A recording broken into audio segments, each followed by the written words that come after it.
All right, we are officially live. I'm here with Onision once again.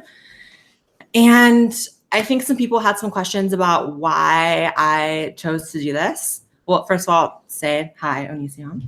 Hello. So I read an email exchange where you stated that you kind of wanted to focus on like politics, sort of like LGBT issues, right-wing issues. And so that was what, more so intrigued me, because I really don't care to go back and forth about like drama and things said a year ago or 6 months ago or whenever. That's just kind of where I'm at. I'm glad you're not in costume this time. I'm just going to say that. Yeah, well, there's a lot of conspiracy theories out there about why and this is ridiculous, there's conspiracy theories about it, but why I was in that outfit last time. Some people were saying I was trying to distract from the actual argument, and other people were saying that I was trying to get people to watch my videos because it created intrigue that I had blood on my face. It was actually literally just because I just got done recording a video and I didn't wash the blood off yet. So, yeah, that's the only reason. I didn't record anything yet today. So. Okay, that's good. So what, I mean, if I'm being honest, like you seemed very, very, very enthusiastic, borderline begging for this debate. So I kind of wanted to know, like, what were the topics that you wanted to go over? Did you see, or sorry, you probably heard about it, probably didn't watch it. Did you hear about the apology video I made for Jacqueline Glynn? I saw videos back and forth between you guys, but I didn't watch it, no. Yeah. Okay. So I was driving in my truck and I had an epiphany about Jacqueline Glynn, and it just hit me all at once. And because of that, I made an apology video. People were skeptic about whether or not it was genuine. And then Jacqueline Glynn accepted the apology, and I made a follow-up saying like, hey, thank you for accepting my apology, etc.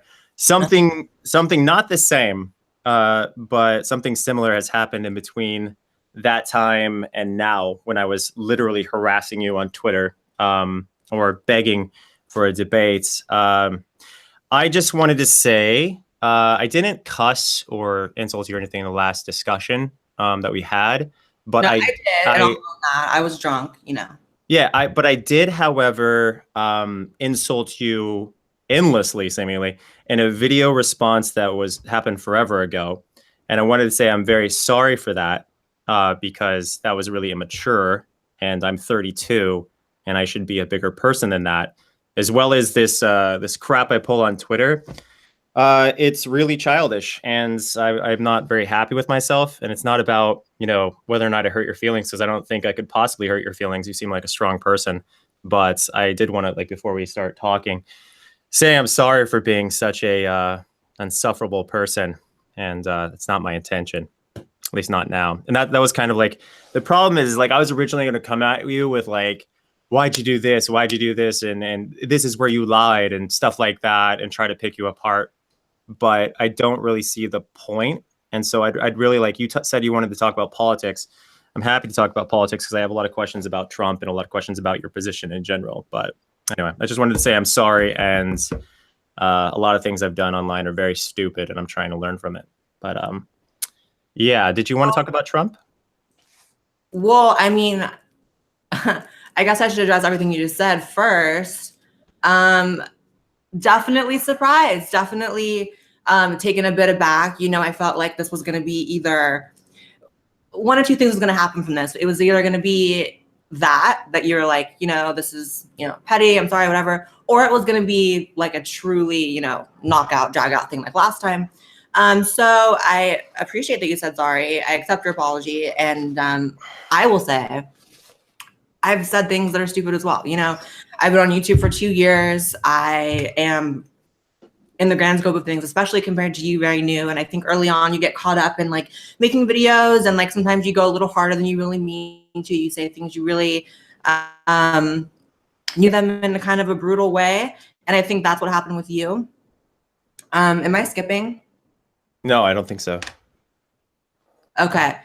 But, I do apologize as well. So if we can make this a friendly debate or a civil debate or whatever, that'd be cool. Yeah, I'm really, here's the thing with politics. There's mostly the right and the left, and both people firmly believe in what they believe, and they'll agree with whoever they're supporting, seemingly no matter what, because it matches their own values. So they'll try to justify and excuse almost everything they do. And And there's just a few things that I'd like to ask you about, because I don't think that you would blindly support Trump in certain areas. Like, for instance, the Muslim ban. How did you feel about that?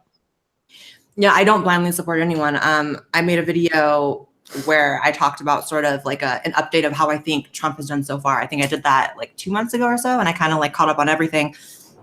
And in that video, I stated like I support positions and I support like a future that I want to see. I don't blindly support a person. So whether it's Trump or anyone else, I can say when someone does something bad, someone does something good. I remember thinking when the Muslim ban came out that it was very poorly executed. I believe that I saw where it was coming from. And I also thought that there were certain countries that should have been on the list that were not. And that was really the gist of it. I know that there were a lot of innocent people that were very much, what's the word? Disenfranchised by it and were very inconvenienced by it. That's the word. And so that really sucks. So yeah, I felt like it was poorly executed and there should have been different countries on the list. And what about the pre-election? There's so many things. First, so many things. Yeah, I mean, here's the thing. I didn't know this was going to be purely about Trump, and like I'm happy to go back and forth. But like I said, if you're wanting to debate with someone who's like, you know, die hard, every single thing Trump does is amazing, you're not really going to find that in me. You know what I mean? Yeah. Okay. So let's jump over to you getting punched. Did that really happen? You really got punched? Me getting punched? Yeah. No, I didn't never get punched. Well, there was a video where a MAGA hat video. Yeah, the Trump hat thing. Yeah, that video, I wasn't punched. I was definitely in a little bit of a tussle when someone stole my boyfriend's hat and they ended up stepping on my nail and I broke my nail, which was particularly gruesome. And then later in the video, I had a drink thrown on me, but I was never punched. So didn't you have a black eye or something like that? No, I never had a black eye. Oh, okay. If you saw blackness, you know, definitely when you have alcohol thrown in your eyes, your mascara is going to run and stuff, but no black eye. So you're fine. Yeah, my nail's healed. Yeah. You broke a nail. Okay. About this is additionally about Trump. What did you think of? Do you think he actually feels like he's so famous that he can just go up and grab someone's crotch? That's so old, girl. Like I know, but I just want to talk about it because like in your videos, you're very clearly supportive of the Republican Party, so you're supportive of Trump in that sense. Well, I see that's where you're not going to find this like binary black and white person in me. I'm not supportive of the Republican Party. I'm supportive of, in general, if you were to line up, you know, a lot of things, I'm going to end up more so on the right side, but I'm not, you know, I've never called myself a Republican. I vote whichever way. I feel like the majority of my ideals and positions I support are going to be put into action in legislation. You know what I mean? Yeah, you did that video with Jacqueline about a conservative and a liberal, right? Who can get along. Yeah. Okay, so you're a conservative, which means you're Republican, essentially. Lately, I stray away from the word conservative because I think it turns people off. I more so say right wing, but I really don't care. It's kind of semantic. What? What is true? I'm really against calling it water. I actually prefer liquid that has no flavoring in it. No. I think conservative encompasses a lot more than right wing. I think right wing is a lot more broad, and I think conservative is a lot more concentrated on social issues, which gives off the impression that I'm very conservative on social issues, which isn't the case. Okay, so you're fiscally conservative, though. You're obviously this is kind of another apology. Is when I made a video and I only saw the title of your response video, but it's like something like Onision embarrasses himself or something, and it wasn't you weren't necessarily wrong when it comes to me embarrassing myself because I didn't do research at all on you or your position or how you feel about the trans community, etc. I just saw that you were supportive of Trump, and then I just went off that. And that was really sloppy, so I'm sorry for that. But let's move on over to So you're not a supporter of Trump, is what you're saying? No, I didn't say that. No, I didn't say that. What I'm saying is you're not a full-on supporter of Trump. You're like maybe 70% in. No. I would say overall, I think that it's been a positive presidency. I think it's been rocky. I think there's been some things that have been bad. But, you know, like I said, I'm not a black and white thinker. I'm not, you know, a Trump supporter. I'm a supporter of certain right-wing positions. And you know what I mean? It's not as simple as that. Can you elaborate? Can you elaborate? Hold on. Having said that, I voted for the first time in my life for Donald Trump. And and I'm considering voting again if he runs again. It all depends. So that's where I'm at. What stood out about him to you that made you really want to vote? Well, I would say 50% of it was him and 50% of it was sort of my objection to Hillary Clinton and sort of the establishment politics, yada, yada, the typical stuff people say, you know. What stood out to me was his willingness to talk about foreign ideologies, Islam, for example, that pose a threat to the LGBT community. I think that was something no one's ever done before. And it's something that really spoke to me, especially on the backs of the Pulse Orlando shooting.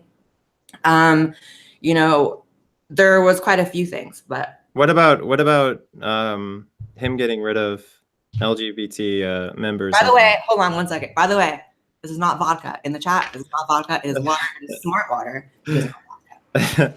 So he, as I understand, he said that trans people can't be in the military anymore.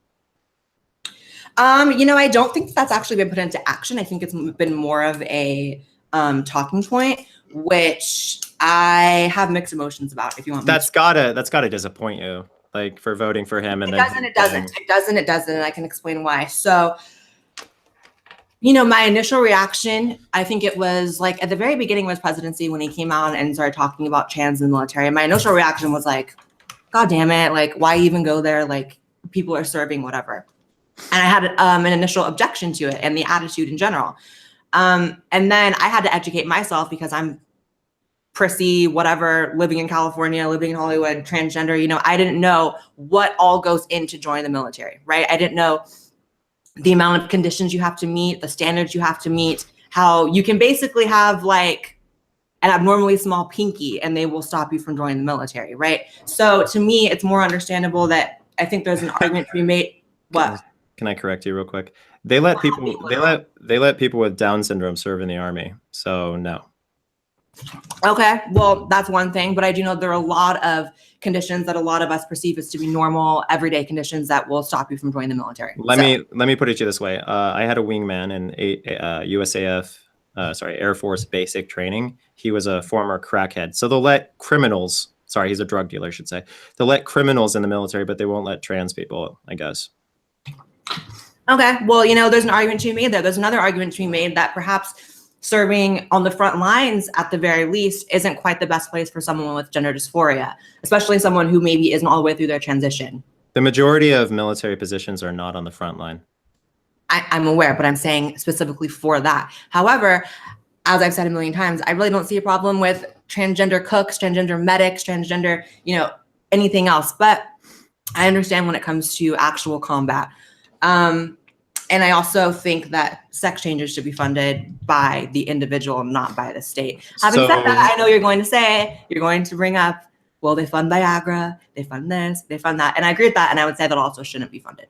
Okay, yeah, because I knew a girl who got breast implants on tax dollar money. Yeah, that's whack. That's really, really whack. I don't like that. I don't want to pay for anyone's boobs. I don't want to pay for anyone's, you know, faux vagines. I don't want to pay for any of that.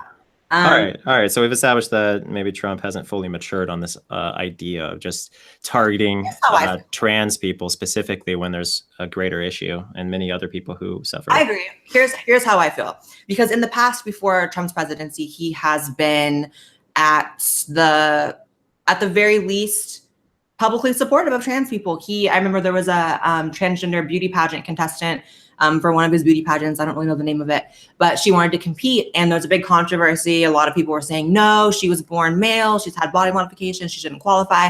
And Trump actually said, no, this is a woman. She should be able to compete. She has her sex change. She's done. She can go in. So there was that.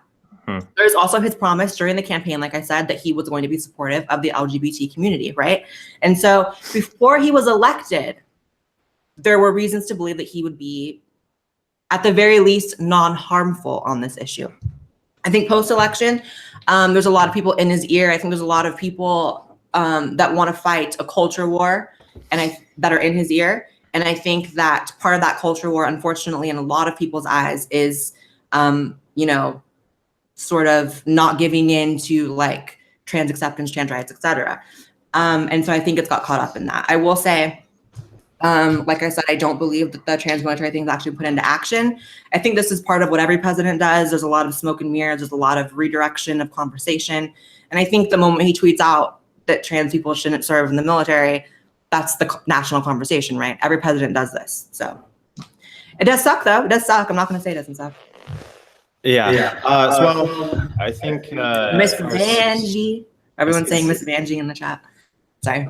So I think that if you voted Hillary, if most everybody voted Hillary, we wouldn't have trans people being banned from the military right now, is what I'm saying.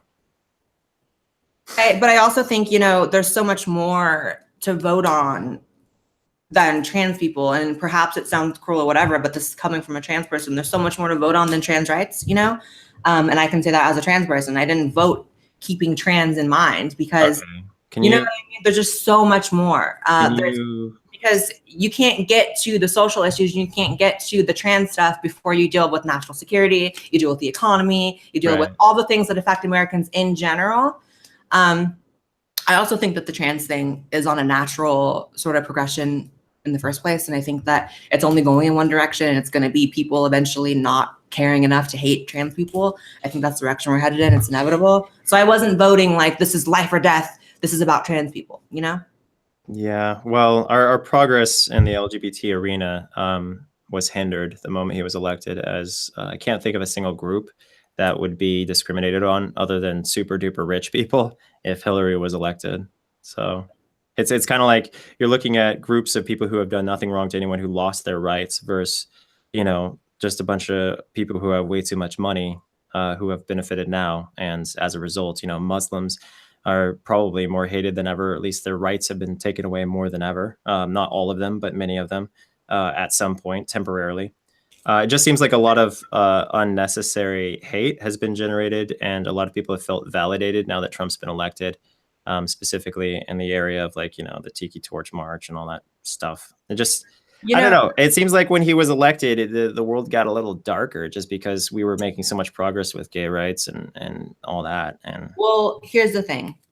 I think that it's all about perspective. I think when you look at things like the economy and you look at other things, you can say, wow, things are getting better. If you focus on certain aspects, the culture war is raging, right? And there's casualties. And I would say that it got darker on both sides. If I remember correctly, it was the entire first year of his presidency that there were like dozens and dozens and dozens of public violent outbursts of, leftist riots and a ton of violence. So I really do think, what? I don't understand the point you're making. No, it's true though. You're saying things got so much darker, but I don't think that you can necessarily automatically attribute that to one side. I think that as a nation, it got darker all the way around. And I also will say that if you compare the amount of things that have happened coming from the left as far as violence, it has been a lot more. It has been a lot more. That doesn't mean, and listen, I'm not for a second going to sit here and argue that like Republicans historically or even now are like amazing saviors for trans people, because they're not. Like statistically, historically, they have never been like the champions of trans people. I just think that there were other things at stake that I wasn't willing to vote on. I would love the luxury of everything else being so great that I could just vote on trans stuff. I think that'd be amazing, but we're just not there. I see a similarity in you as far as voting goes, because back when I was rich, I used to be rich. I would vote Democrat, even though that would make my taxes even worse, which is ironic. But you're voting for the Republican Party, even though it doesn't necessarily mesh with every aspect of you. It seems like you're a lot more than your gender, and that's a really good thing. So I really respect that. But and also, it's not like because you're trans, you automatically have to be the defender and the spokesman for all trans people. You're allowed to be trans and have your own views that don't necessarily go with every other trans person, as if you guys are just supposed to be a clone army or something like that. And I do try in my own way. I think that I get a rap of like being like anti-trans and anti-whatever. But I do, in a certain sense, do some activism for trans people in my own way. Said it a million times, I've gotten a lot of people that come to my channel who say that they've never in their life accepted trans people, and because they saw me, someone who holds the same, maybe more so right-wing opinions as them, they see that trans people as a whole rather than just Yeah, stereotype. you realize you're the OJ Simpson, right, of the Republican Party. You're gonna call me like a porch monkey or something, or a coon. No, I'm just like I don't even know what the hell you just said, but I don't know what a porch. I don't know what that is. Isn't that the word for like when someone is black and like goes against black people on purpose for like? No, it's like OJ always said, "Hey, I'm not black, I'm OJ," and like and he got along with a lot of white people, and the white people are like, "Yeah, you're not like other people because you're different," and it's just it seems like I don't really want to formulate an opinion on it. I'm just saying I see a parallel, and it's I don't know what to think of it, but Well, I don't think I have many parallels with serial killers, but I will say serial killers? You mean just killers? well, I guess he killed like 1 or 2 people. Oh yeah. Everybody always forget. I mean, I always forget about the guy. Yeah, he killed 2 people. Yeah, you're right. Okay. But I will say like, okay. So I fully agree, like I said, that like the right-wing side of things has never been like the champion for trans people. And partly is because a lot of right-wing people, the majority of right-wing people, live in middle America, in which they don't come across trans people very often, which is why I'm always a little more lenient on people who are willing to listen and willing to understand.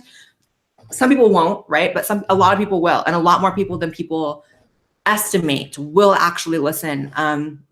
Hey, are you in trouble for that porch comment? Am I? I really don't care. I get in trouble for things every other week. I think that might have been a problematic thing. I'm like thinking back. I'm like, oh my god. Okay, so like, can we divert topic real quick? Okay. What is your stance on the Roseanne thing?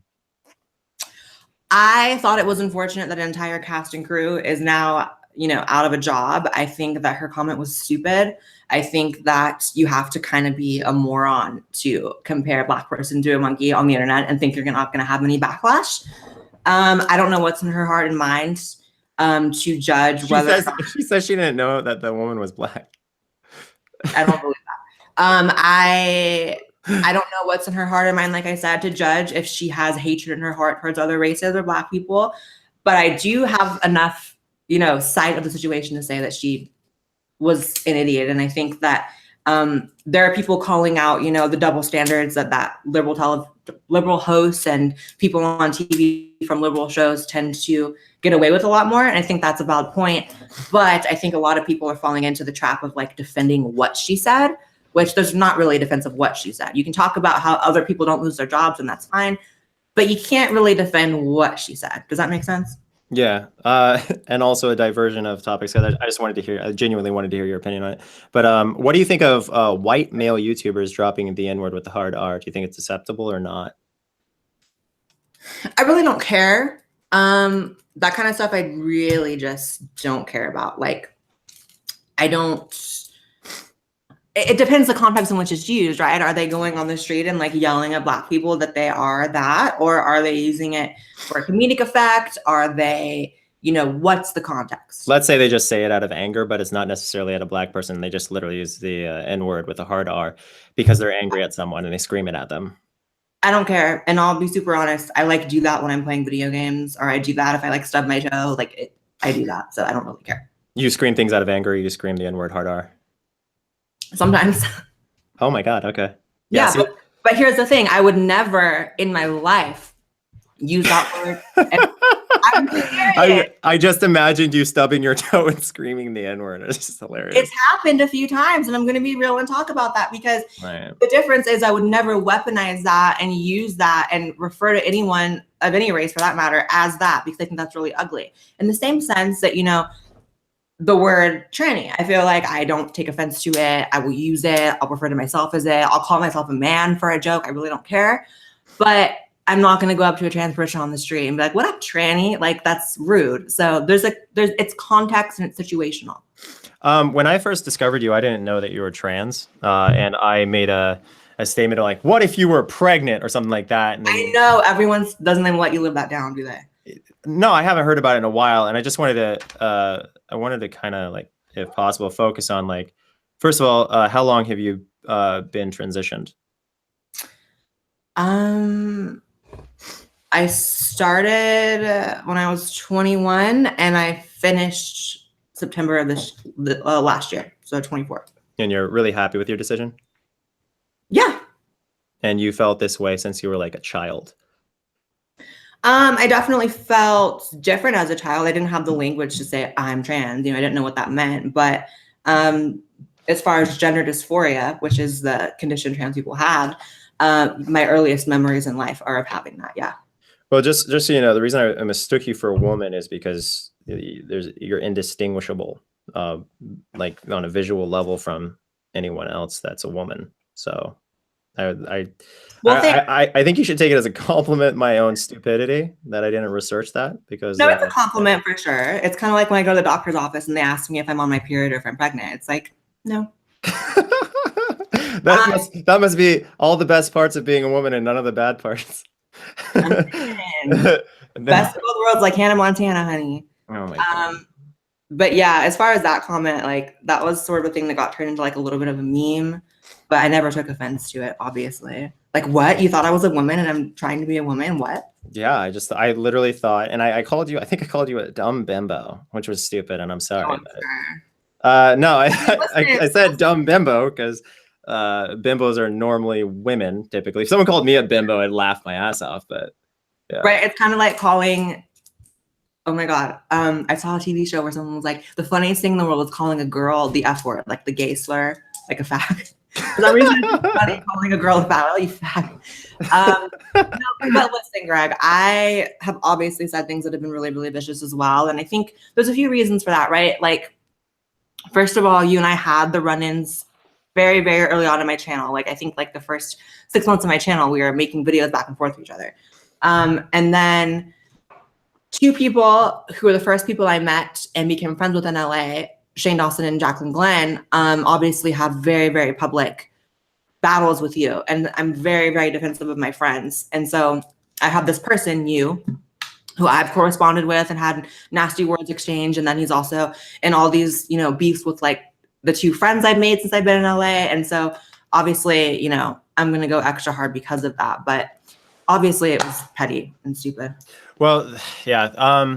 There are some people that I cannot apologize to because I was right about them, but like they've actually done things to really hurt people and so forth. But no, like my beef with Jacqueline Glenn was about her boyfriend, and her boyfriend was obviously who I was really upset with, and you know it all came together in the end, and like everything that I was saying became obviously true about him. I mean, yeah, we hate Richie. Richie cheated on Yeah. And so like I'm very glad that I was able to separate the two and realize that I wasn't really angry at Jacqueline. I was angry at him. So yeah, and I totally get you defending your friends. It's really honorable that you would do that.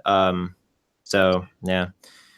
Anyway, was there anything that you wanted to ask me about politics or anything that you wanted to talk about in general regarding, you know, the topic of the day, which is political differences, voting, etc.? Well, there was one thing I wanted to address that I feel like just in the spirit of us kind of like moving on from like being dramatic and fighting. There was one thing that really bugged me, and I didn't even address it in my response video to you. My most recent one that was like in like December or something, was like you brought up the like Snopes article about my MAGA hat video, and that really upset me. And so I kind of wanted to just like address that, you know, wanted to get that out of the way because I don't. Nothing's coming to mind. Can you tell me what is the manga hat or Trump hat? MAGA, it's like short. Make America Great. MAGA. Got it. Okay. I was like, anime? Manga hat? No. You wouldn't have gotten in trouble with that hat. People would just look at you like, what are you doing? Right. Well, if you don't remember, there's no point. But you, in the video, talked about like, basically you were saying that like that entire video was fake. That's basically the gist of what you were saying. So like, do you still feel that way? Like, what's the tea on that? I said it was fake? I think what I implied is that you instigated violence.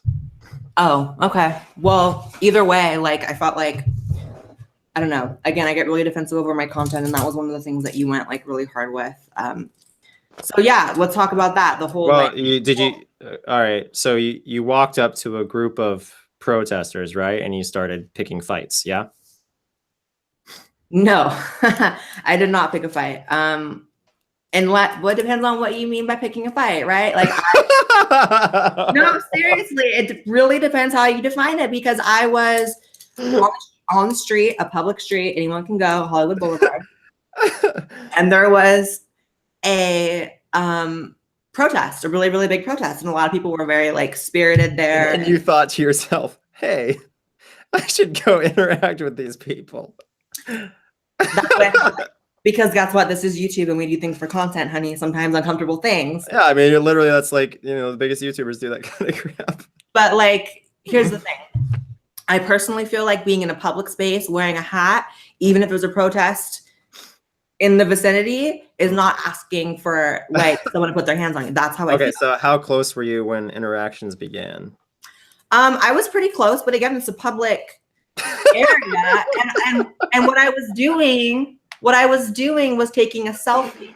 So if that adds up to someone wanting to hit someone. Oh, you just took a selfie, that's it? All I was doing was taking a selfie, like kind of next to them, and like that's what happened. And so okay, that was one of my pet peeves, because I think a lot of people. That's hilarious. That's a very good troll move to take. I mean, that was where I was at in my head. I was like, this is a video. Here's the thing. Jacqueline Glenn went up to, this is a great video. Everyone should watch Jacqueline Glenn's video where she goes up to a really hardcore Christian, not a normal Christian, but like one of those, you know, drink the Kool-Aid Christians. And she's talking to him. That's actually how I found Jacqueline. I was so inspired by her, seeing her go up to protesters, and she was just arguing with them.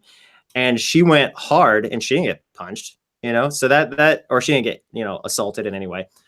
So like you weren't asking for it, that's for sure, because nobody controls their actions except for themselves for the most part, unless there's a gun to their head or something like that. So yeah, I was laughing because of the way you phrased it. Well, yeah, I'm a mess, but like. But yeah, no, you obviously, you know, I don't feel like you necessarily instigated violence or anything, and yeah, so I'm sorry if I misled and went too hard on that. Here's the thing. I'm the type of person who can convince himself that he's doing something for a certain reason or cause, and full on like 100%, yeah, that's why I'm doing it. And then later on I look back and I say, you know, would I really act like this to this person if we were just sitting across from each other? And the answer is always no. You know, so like you kind of got to like realize what you're really doing it for. And so when I make a video about you and I go hard like that, I'm basically treating you like you're the devil, and that's not honest. That's not real. That's not truthful. That's just trying to crap on someone and make them look terrible. So, you know, I have a lot of soul searching and all that to do in general. In fact, that's basically all of Twitter, or half of Twitter, is people trying to make other people seem 100% pure freaking evil, etc. Oh yeah, that reminds me, another thing. I want to bring up this old topic because it is important that I address this. It's very hard for me to see, you know, how things I've done in the past are inappropriate in a certain field because I didn't have negative intentions, like with the forums and so forth. I didn't have evil, negative intentions, appropriate images only, etc.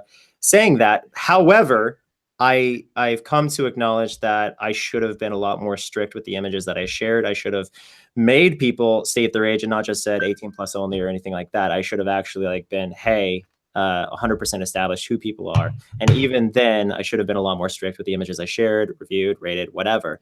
And so I need to apologize for that, because it was cringy and creepy just because of the fact that I was not more careful with what I shared. And I was not more responsible with, you know, who I was interacting with, because the reality is my audience is like, I'd say the majority are 16 to 19. And so that means that a lot of people may have, you know, I just took people who, you know, either didn't say their age or said they were 18 plus, you know, who looked like they could be an adult or looked like they were an adult. And that's a problem, because while I don't know their age and they didn't state their age, et cetera, and they look like they could be an adult, that's still pretty screwed up in the sense that you don't know. So, yeah, I'm sorry for that. And you were not wrong about me, but I do want to thank you. You changed your video title to be more broad and not so like as if someone was targeting someone. So that was really cool of you to do. Can I ask? Yeah, go ahead. When did this epiphany happen? Because it sounds like, and I think I speak for a lot of people watching, like I don't want to use the word backtracking because it sounds cowardly, but like in a sense, you are backtracking on a lot of things that you previously had gone really hard for. And it sounds like you've come on the other side of things and I seriously, I can't keep up with myself as far as my developments, just because, like, literally, I was gung ho when I first started tweeting you. I was like, "Oh yeah, I'm gonna I'm gonna pick her apart and get every little detail and make sure that she's proven a fraud." Blah blah blah. And then something just clicked, and when it clicks, that's why they call it an epiphany. Suddenly, you're just on this other side looking in, and you're like, "Who the fuck is this person? I don't even understand what's going on." And that's what happened with Jacqueline. That's what's happened more recently. Is like for the last 3 or 4 days, I've just been like, "Oh shit, she accepted my debate. I don't even want to debate anymore." Like, I just that's what was so crazy. So I was like, "Oh, I'll just come on here and I'll just talk to you and apologize and admit that I've been really screwed up." So I can't explain it though. It's hard to explain because I can't keep up with my own mind and the developments, the leaps that I've been taking.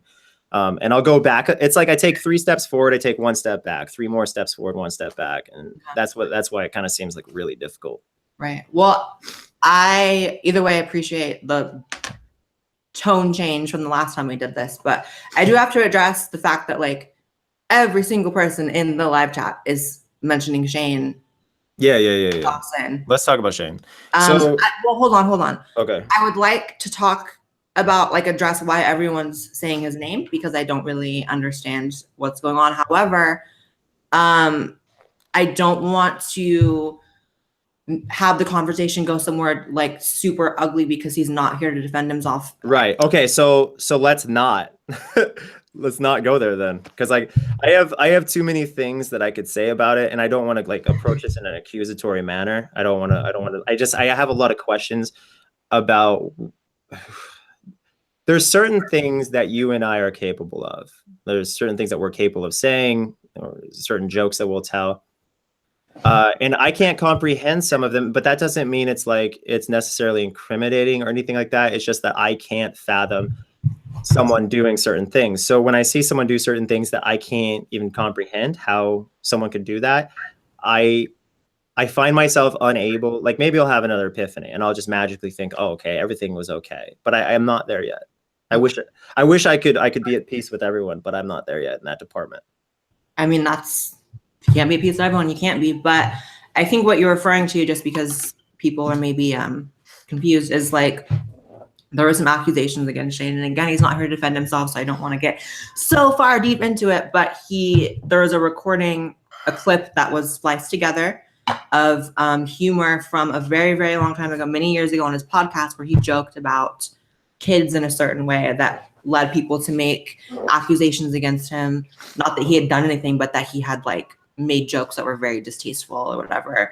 And some people were tweeting me before this saying that like you wanted to like blindside me with some Shane Dawson thing, which you probably changed your mind on if that's the case. Yeah, I think I talked about things that I wanted to talk about with you, and then I like deleted the tweet. I delete most every tweet that's not like so many likes or whatever, just because I like it being consistent. Like, hey, I like all this shit.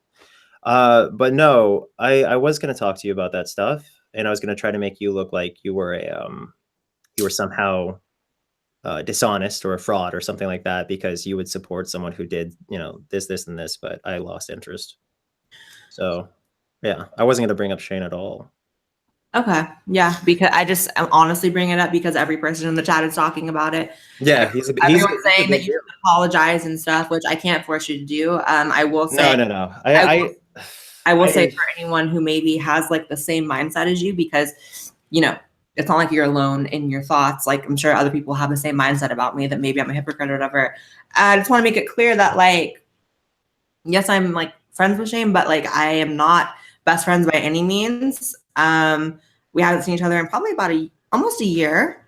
And before that, it was just a work relationship. So, I mean, anyone who wants to like guilt by association me about like friends with someone who made like bad jokes, like. No. I was referencing defending, that kind of stuff. And what's interesting about defending that kind of stuff is he admitted that, he was sorry and that he shouldn't have done that. And, I'm on board with that apology. I'm glad that he apologized. But at the same time, it also, there's not everybody's going to joke about racism, but that doesn't mean you're a racist, if you do joke about it and so forth. I felt like it was too believable. Like, and there's a series of events. Like, for instance, when you you know what, I could actually bring this up, but I'm not going to, because it's, as you said, he can't defend himself. So there was just a bunch of stuff that was done that was a little bit too detailed and is a little bit too far that I can't comprehend. So yeah. I'll say, everyone's saying call Shane. I'm not going to call Shane. Talk about a blindside. I would have blindsided you. But, you know, I will say, like, dark humor is dark humor. And I personally don't think there's anything bad there. That's my opinion. Yeah, I get what you're saying there. Yeah, but let's talk about YouTube, because oh my God, you and I are both in this space where I think we've both kind of come to a conclusion that, you know, YouTube can get out of hand, blah, blah, blah, and it can seep into your real life.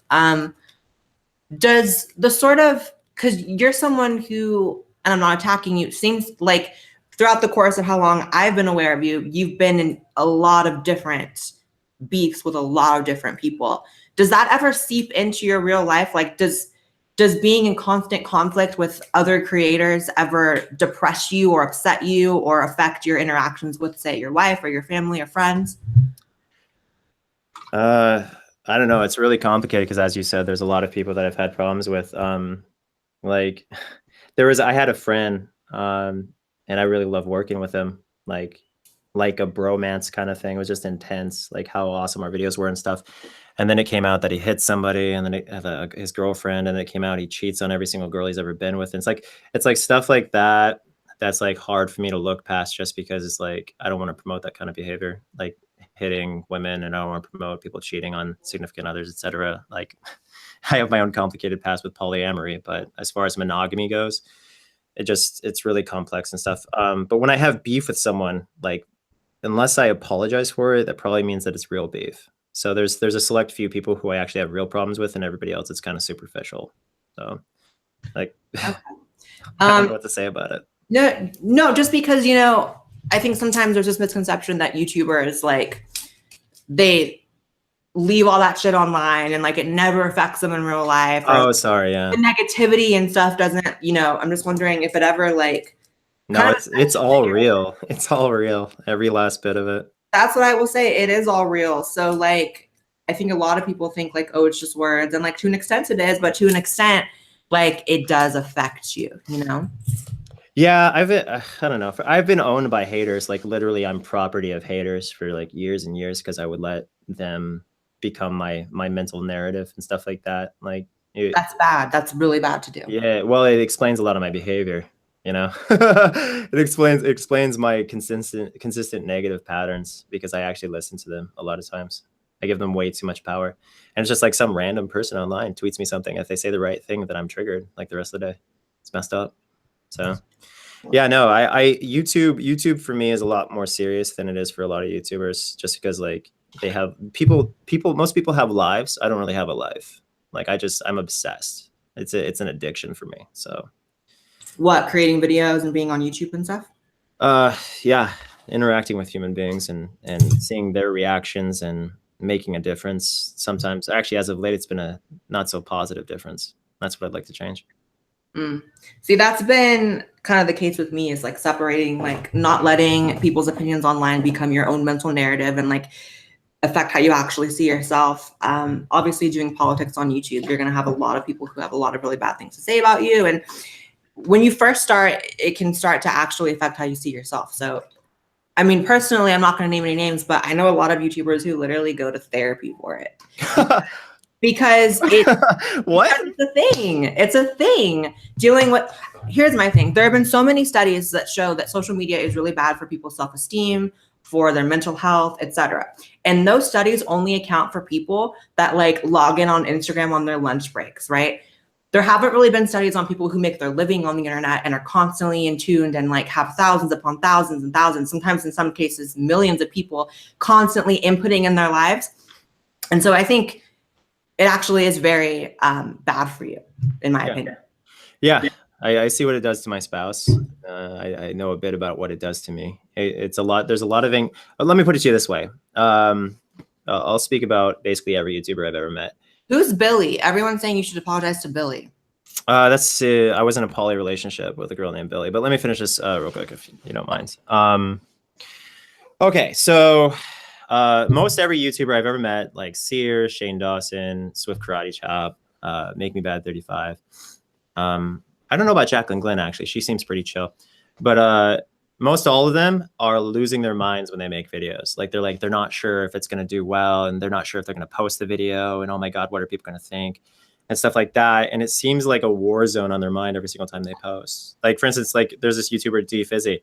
If he got over his anxiety, he could upload probably weekly, daily, whatever. But he is so racked with anxiety and fear and depression and stuff like that that he can't. And it's like, I think most every single YouTuber has mental issues as far as their happiness and their struggle with life. But yeah. I can what's that?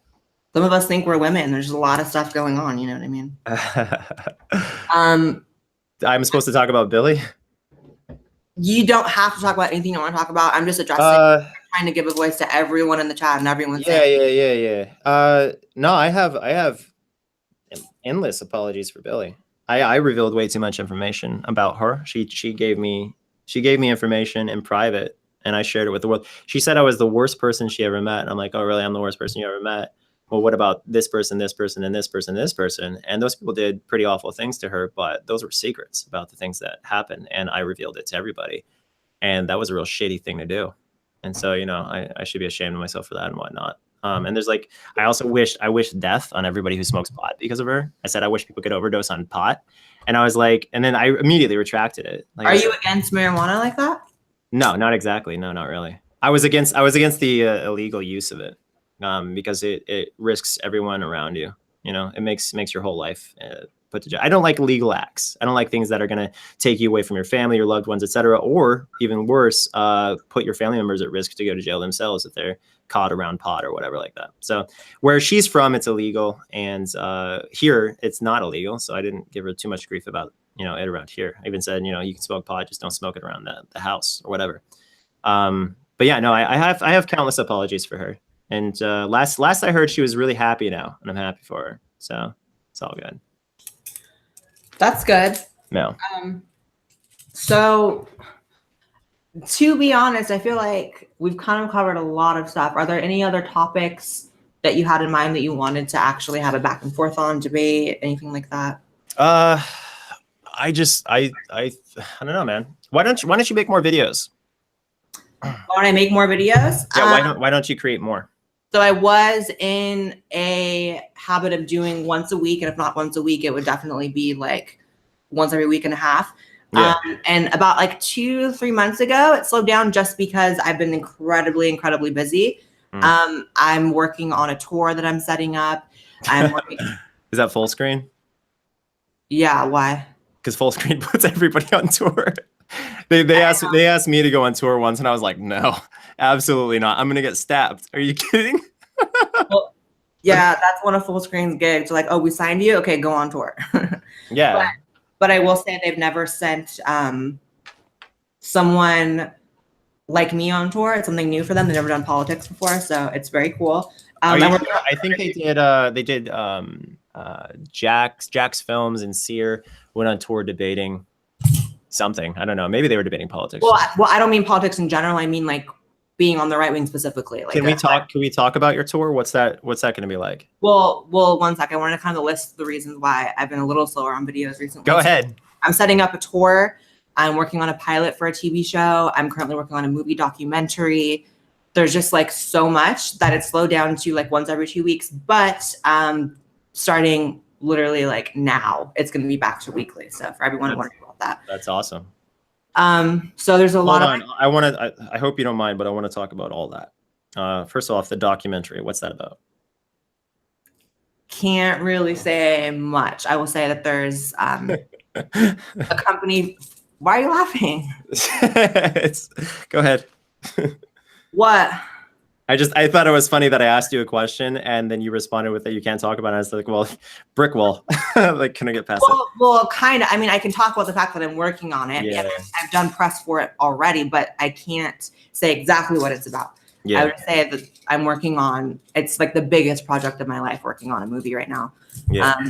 And it's something that a really, really cool company reached out, and they do American television. So working on that. Yeah, but what else? All right. So also your tour. What are you gonna do on your, like, when people show up? I imagine it's gonna be like theaters and stuff, like where people do plays and stuff or whatever. They're gonna show up in the audience. What happens? Yeah, so we're doing, I believe, 300-person venue. It's going to be in August, and it's going to be, I'm going to come out with a speech and kind of talk to the audience and just bounce back and forth off them. And then we're also going to have a panel part where I talk with other people, do debates, there's going to be a Q&A, sort of the typical political tour. Who are you debating with? We're working on getting guests right now. There's a few people on my mind that I'd like to. And if I'm going to be honest, you were one of the people that I was going to, hit up and say, maybe we should debate. But at this point, I don't know. Well, here's the thing about me. As far as what I want to, when I first started YouTube, it was 2007, I think. And I had this phrase, "We are whatever we wish to be," because I'm able to flip a switch or whatever and act. Or conjure up whatever person I feel like being. But as of late, I've just been really depressed. So, but if I needed to ever, like, be one thing or another, it's pretty easy. Like, if I really wanted to, I could have come on this debate and said, you're this, this, and this, and here's a list of all the crappy things. But I just didn't feel motivated. But no, yeah, everyone in the chat is saying to talk about, there's two things: gender and Eugenia. What about Eugenia? I apologize to Eugenia. I guess everyone just wants you to keep apologizing to people. I think that's the trend. So why don't we just list off everyone you need to apologize? Yo, I already said I was sorry to Eugenia repeatedly, and then I made a bunch of videos complimenting her. Because, well, for instance, like if you make a video about Eugenia, you get hits. So that's like the natural motivator of a lot of people talking about anyone. Eugenia is clickbait just by herself. Like, if you just show her shoulders up, she's clickbait. YouTube will actually demonetize you if you show anything below the shoulders, because apparently YouTube thinks her body is not monetizable, which is just crazy. But no, like Eugenia, I've already apologized to her and she already said that she liked a video I did where I was like, hey, I went too hard, because initially my narrative was that Eugenia's gonna die any day now. But then I did more research, because she's obviously not heavy. She's not even average weight. So it scares a lot of people, and she gets like half dislikes every other video she uploads just for her body weight. But yeah, no, I sent people, I was like, we should boycott Eugenia's, like unsubscribe from her, stop giving reviews, etc., because she's encouraging people to have weight issues, etc., and to starve themselves. And I don't think that my narrative was fair, in the sense that people with these actual eating disorders, they often live a lot longer than I portrayed. I did more research, and she's going to live probably till she's 50 something. I think. Are you watching your words carefully? No. I think that was part of like my biggest issue with you is that like is the talking about people's bodies. You've done Eugenia, who clearly, I don't know the girl. I do not know the girl. We have mutual friends. I do not know her. I'm very hesitant to talk about people's health because I'm not a doctor. But let's say hypothetically she's going through something. To me, it was very awful to see someone making videos about that and like trying to capitalize off someone's suffering. If she was suffering, I don't know, right? And then also, like, you've made videos about like Shane's weight and stuff. And to me, I mean, I'm not an angel. I've done a video about fat acceptance, but to me that was a little different. I wasn't like being like, you're disgusting. I was more so talking about the health of being overweight. Yeah. So that was one of the biggest issues that I've had with you, is that you go really hard about people's bodies when you don't really know their struggle and their journey. I feel like a lot of people didn't watch to the end of the Shane videos, because at the end of every single Shane video, I was like, he's actually not fat and his body's perfectly fine and he's going to live a long time. So like, that's kind of weird that people are saying like, I was trying to, he emailed me and he's like, he said I said his body was disgusting, and I apologized to him directly, because I don't remember saying his body was disgusting. I don't know why I would say that, but if I did say it, it was wrong. And I already apologized to him directly for this hypothetical situation where I said that. But like I said, at the end of those videos, I was always like, he's not fat, literally not fat. And he's actually apparently lost a lot of weight since then or something. I don't know. But no, but like in regards to Eugenia, yeah, I apologize for that too. Just because it is kind of silly to act like we care so much when we're really doing this because people are demanding we do it, and not because it's actually the center of our world. And it appears to be the center of our world. Like, for instance, there's people who make hate videos about me.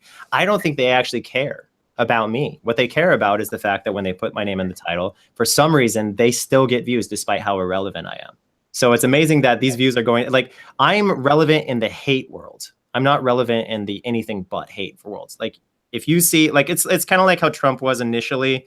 Actually, I don't think that's a fair comparison. He's president of the United States. He is relevant. But like, there's a lot of people who like, you'll watch, there's this, I forget her name.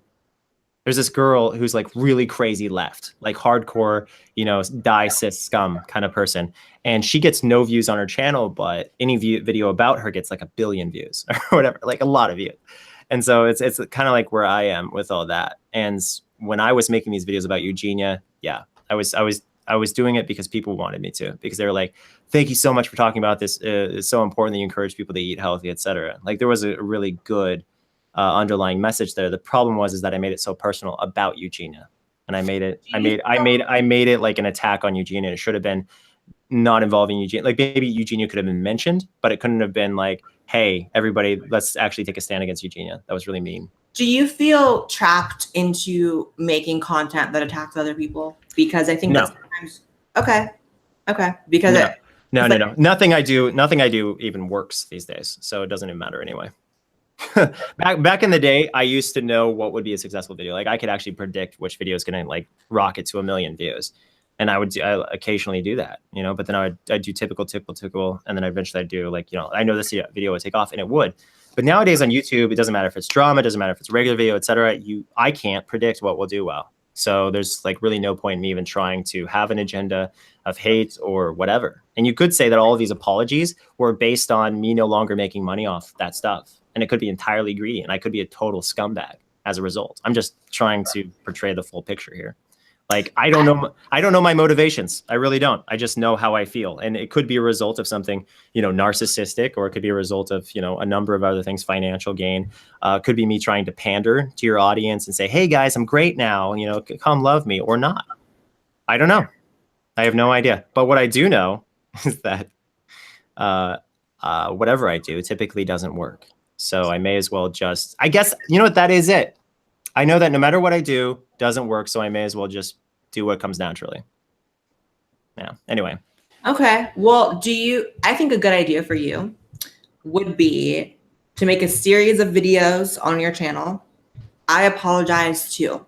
No. You just put no, for real, because I think going off based, you know, the engagement we're getting on this, the majority of what people are saying is apologize to this person, apologize to this person.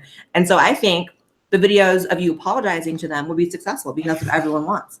Well, I've already apologized in this stream. So. No, I know, but less people are going to see it because, you know, it's in the middle of a huge long stream. I think a back-to-back Eugenia Cooney, Shane Dawson, you don't have to do me. Anyone else? We can leave that up to the blog then. There's this. My hair out. There's this. You all right? I'm good. Yeah, there's a couple people who they take other people's live streams and they cut them up into pieces and they say so and so apologizes so and so. I know that would get views, but I feel like I've already done it, so I'm gonna sacrifice the views for the sake of having already done it. So like, if anyone wants to cut up the stream, I'm sure that's up to you. But yeah, no, the apologies are all here, and I don't need the world to love me or hate me. So that's not my agenda. My agenda is literally, I wake up in the morning, what video do I want to make today? And I'm not going to wake up in the morning and go, I want to apologize to another series of people. I already did that. Okay. So, yeah. Well, I guess in a sense, it's kind of freeing, right? To like, it sounds like that internal battle of like, what should I make a video on, that maybe you've like moved past that now you're just like, I'm just going to do whatever I want. Yeah. Yeah. That's what I do. Sounds freeing. I mean, I still have the conflict. I still think there's still a lot of ideas that I want to do. But I'm like, well, how can I turn that into something that people actually want to watch? Well, you gotta keep doing what you're doing, because you're actually successful. Like, you've been only at this for 2 years, and you already, you know, have hundreds of thousands of subs. And like, when my 2 years in, I had 25,000 subscribers. So you're huge, you know. And you have to think critically about your videos because you need to think like, you know, what is going to do well. If it doesn't do well, it doesn't do well for an entire week. That must be horrible. So, so like you got to think critically. So yeah, I would say, you know, take advantage of your position the best you can. And if I knew then what I know now, I'd be a very different person. But you only got the future. Anyway. What is in your future, Greg? Like, is there anything besides YouTube that you would do? Are you ever going to move on from it? Are you ever going to, you know? I'm a former cop. I was a cop in the Air Force. You were so, yeah. Would you ever go back to that? Yeah, I definitely would. But I have no intention of doing that because I have people that count on me. I don't want to plug myself, so I won't say where they count on me. But yeah, I have people that count on me, people who are very supportive of me that I would never want to let down, and I always want to create content for. So I'm gonna continue creating content regardless of my financial situation or what I'm doing as a job. There was once upon a time, November 14th, 2007, when I was like literally choosing life or death, and I was like, well, I had a loaded M9 to my own head, which sounds crazy, I know it is. But that was again when I was a cop and I was out on a post and I was like alone in the middle of the night and I was horribly depressed. I was like, well, you can't end your own life because you have your significant other to watch over here in South Korea. And you also can maybe set a goal of becoming famous on YouTube, like actually being successful and helping other people and being impactful and making a difference, etc. And I was like, okay, I'll do that. And then I dedicated myself to that for the last 11 years. And I did relatively well, especially thanks to, ironically, collaborations with big YouTubers, who many of which I later on had rivalries with and hated, etc. Just because I took them too seriously. When I was collaborating with YouTubers, I literally was like, you're my friend now. And that was a mistake. It's a huge mistake. So that was part of my downfall, is I took people way too seriously. I thought that when we collaborated, that meant we were buds, and I didn't realize it was all just business. So anyway, so that was part of, I invest way too much into YouTube, and I invest way too much emotionally into this to ever give it up. So another thing everyone is in the chat saying is that we should talk about gender. Okay. Do you have any indication as to what they mean by that? Well, my spouse is not part of a gender by their own establishment. Like if you look at my spouse, they seem pretty in the middle. So I don't really have a big stance on gender. I think that if you want to be something and it's going to make you happier, then you should be that, so long as it doesn't hurt anyone. Mm-hmm. I think people kind of want us to go back and forth about like the non-binary thing, which actually coming out very soon. Where I'm sort of going over that, but in a different way than before, and it's a collab as well. But I don't know. I think that's people just wanting us to butt heads about your wife, and I don't have any real beef with your wife. I've never interacted with her. Yeah, well, okay. So when it comes to non-binary people, they prefer they, them. And it sounds grammatically incorrect, except there's actually many contexts where it's grammatically spot on. Just depends on how you use they, there, etc. But it's something that kind of has to develop over time, because, you know, gay used to mean happy and then it meant something else over time. But people try to be literal with that. I've been literal plenty of times in the past myself. But what is your position? You no doubt think that there's only two genders, because there is, right? There's two genders, and then there's the lack of a gender. Do you just think that there's no such thing as a lack of a gender? I think that there's male and female, and I think that a male or a female can choose to modify their bodies in certain ways, present in certain ways, to where they are read as the opposite gender, and they perhaps feel more comfortable living that way. Example. Yeah. And I also think that there are intersex people who are born with a condition to where their gender is not as easily identifiable. But, you know, my position on the non-binary thing has always been, you know, and a lot of my trans friends feel the same. And you'll see that very soon in my collab, what I'm doing soon. Like it's almost like, in certain ways, an insult, right? Because it's someone who, in many cases, has never transitioned, will never transition, and they are calling themselves trans or under the trans umbrella, when their life experiences, struggle, and journey is not even remotely comparable to that of a trans person who undergoes transition. Yeah. So I always feel a way about that. I feel as though, you know, no disrespect to anyone who wants to claim whatever label or how they feel, because I'm not in the heart and minds of anyone else but myself. But I dislike being grouped in with that because it is so different, in the same sense that, like, I'm sure Black women don't want to be grouped in with Rachel Dolezal because she can, you know, do what she wants, but it's not the same thing, you know? Yeah, well, it sounds like a lot of people aren't good enough for you. No, it's not about being good enough at all. It sounds exactly like that. Well, it's not. Okay. What it is for me, because I don't think here's the thing. I don't think I'm better than anyone else on this planet. I put my pants on one leg at a time like everyone else on this planet. Seriously. No, it's just like you using that phrase when you're wearing a dress. Yeah, it's a romper. Okay. But, you know, my point is a lot of the times what being trans is, what it means, and who trans people are is diluted and changed based on people who don't actually go through the things that we go through. It's not about being better, because who am I to think that because I've popped some hormones and had some surgeries that I'm better than someone? I'm not. Yeah. It's just about people trying to fit into a definition which confuses other people about who I am. Does that make sense?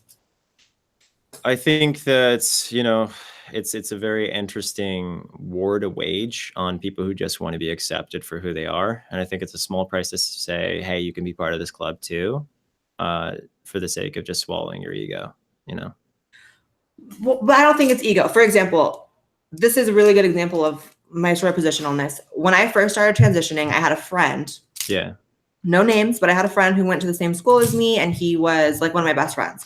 I started transitioning. I went to a doctor. I went to therapy. I started saving for surgery. I did everything by the book, and I was going through a lot. I was having my family, you know, struggle to accept me. I was depressed. I was going through a lot, mentally, physically, everything. Because being trans in the beginning really is not easy. About 2 months after I started transitioning and was going through all this, he started saying, I'm trans too. And I was like, oh my God, like, you didn't tell me. This is such a coincidence. We're like friends and you're trans too. He was like, well, yeah, but I'm non-binary. And I'm like, oh, so what does that mean exactly? And he's like, well, sometimes I like to wear lipstick and have my facial hair out, but I'm never going to transition, and I don't have gender dysphoria. And this is just kind of my presentation. I fit technically under trans. And I was like, so I'm sitting here going through all this. I've had these feelings since I was 4 years old. And then on comes someone who thinks that dyeing their hair and wearing lipstick and having a beard means that they're the same thing as me. And in all actuality, it's not about fitting in a club. It's just about saying, no, we're not the same thing. And that's okay. You can be your own thing. I can be my own thing, but we're not the same thing, you know? Well, that's why it's called being agender or non-binary and not being the opposite gender. Like, a non-binary person isn't going to say that they're the same as you, but they do deserve to be a part of LGBT and so forth. I would say they fit under the LGBT umbrella, but I think that narrowing that and saying they fit under the T is a bit odd, because again, I'm sitting here at 21 figuring out what the hell I'm going to do, transitioning, going through all this shit. And here's my friend talking about, I'm trans, lipstick, beard, and he's done. And I'm like, not really the same thing by any stretch of the imagination, but okay. Well, but they said that they're non-binary. I think you're caught up with words, and you're not realizing that, like, I wouldn't want to do that. Like, I wouldn't want to put on lipstick and whatever, you know, I wouldn't want to do what that person's doing. So obviously mentally they're different, and they should be recognized for how they're different. I don't think it's caught up on words. I think it's just caught up on, like, understanding that, like, your experience is different than mine. Right. And it's just different. It's not better. It's not worse. I'm not stronger. You're not weaker. I would like to say that we assume we know each other's struggles, but I don't think we do. Like, that person may hate themselves. They may cry in the shower every night, cursing their own genitalia or whatever, which is a real thing. People actually do hate their body and so forth. Like, with my spouse, people assume that they're just, you know, trying to be something they're not or something like that. But on a regular basis, I'm listening to this person talk about how they wish they could literally just cut their breasts off. You know, they hate their body. When they look down, they don't feel like themselves. They just completely and utterly feel miserable with who they are. And that's because they were born something they're not, or to a gender they don't identify as. Mind you, my spouse doesn't quite identify as a boy. So that's why they're kind of, you know, in the middle. And I think that's something to recognize, because like, just because your suffering was greater than someone else's, you know, just because, like, let's say, let's bring this to race or anything really. Just because somebody struggled a lot more in the 1900s doesn't mean the same type of person or same race of person or whatever doesn't struggle today. So yes, you went through something that was very difficult, but I wouldn't say that your struggle was necessarily, you know, night and day. It was probably a lot more difficult, but I wouldn't say it's night and day different than a non-binary person or a agender person or whatever who just hates their body because they don't feel like they're in the right space. I would say that people, you know, who were given food as a kid that was unhealthy, and then they're stuck in this fat body that's prone to being fat because of their parents' poor training on them or whatever. I would say that their struggle is equatable to a lot of other people's struggles as well. You know, we try to, this is something I saw with the LGBT community, is a lot of times, like for specifically with lesbian, gay people, they try to invalidate bi people who are into guys and girls at the same time. And I don't understand this, because it's not like you just like if you go to your average straight person, you're like, hey, would you be with the same gender? And they're like, no, because that's who they are. Now you go up to a bi person, would you be with the same gender? Yeah. Would you be with the person opposite? Yeah. I don't see why LGBT, a group that's struggling so much, would want to create wars within themselves. So like when you make a video saying, hey, so and so, you know, I struggled more and you shouldn't be so cocky about your title or whatever. It's like, we have bigger battles. We have the real enemy, which is the people who want you dead. That's the real enemy. Well, I think, you know, in the context of like the West, want you dead is a little hyperbolic, but I will say, we have the KKK in this country, so no. No, I'm aware that there are technically some people in the U.S. who probably would want to see LGBT people dead. I don't think that there are a significant amount of people enough, though, to be like, there are bigger problems to worry about. If anything, I would say like that is bigger than like 20 people in Kansas wanting me dead. But anyway, we can disagree about that. But what I was going to say is like, it's not about my struggle being greater. It's just about recognizing the differences, right? And like, I know that a lot of straight people and gay people, gay people and lesbians do tend to have this thing about bi people. And I think that more so stems from ignorance, because I think sometimes when you are very concrete in your sexuality, you can't imagine someone being like, well, I like both, right? And so I think a lot of bi people get like kind of crapped on. However, I don't think it's the same thing, because like I said, you know, if I recognize something, it quite literally is basically the same thing. Not really. And here's what I'll say about like non-binary people who maybe feel dysphoria. I would say, like, regardless of how they identify, if you feel dysphoria, I personally feel like that means that you're trans.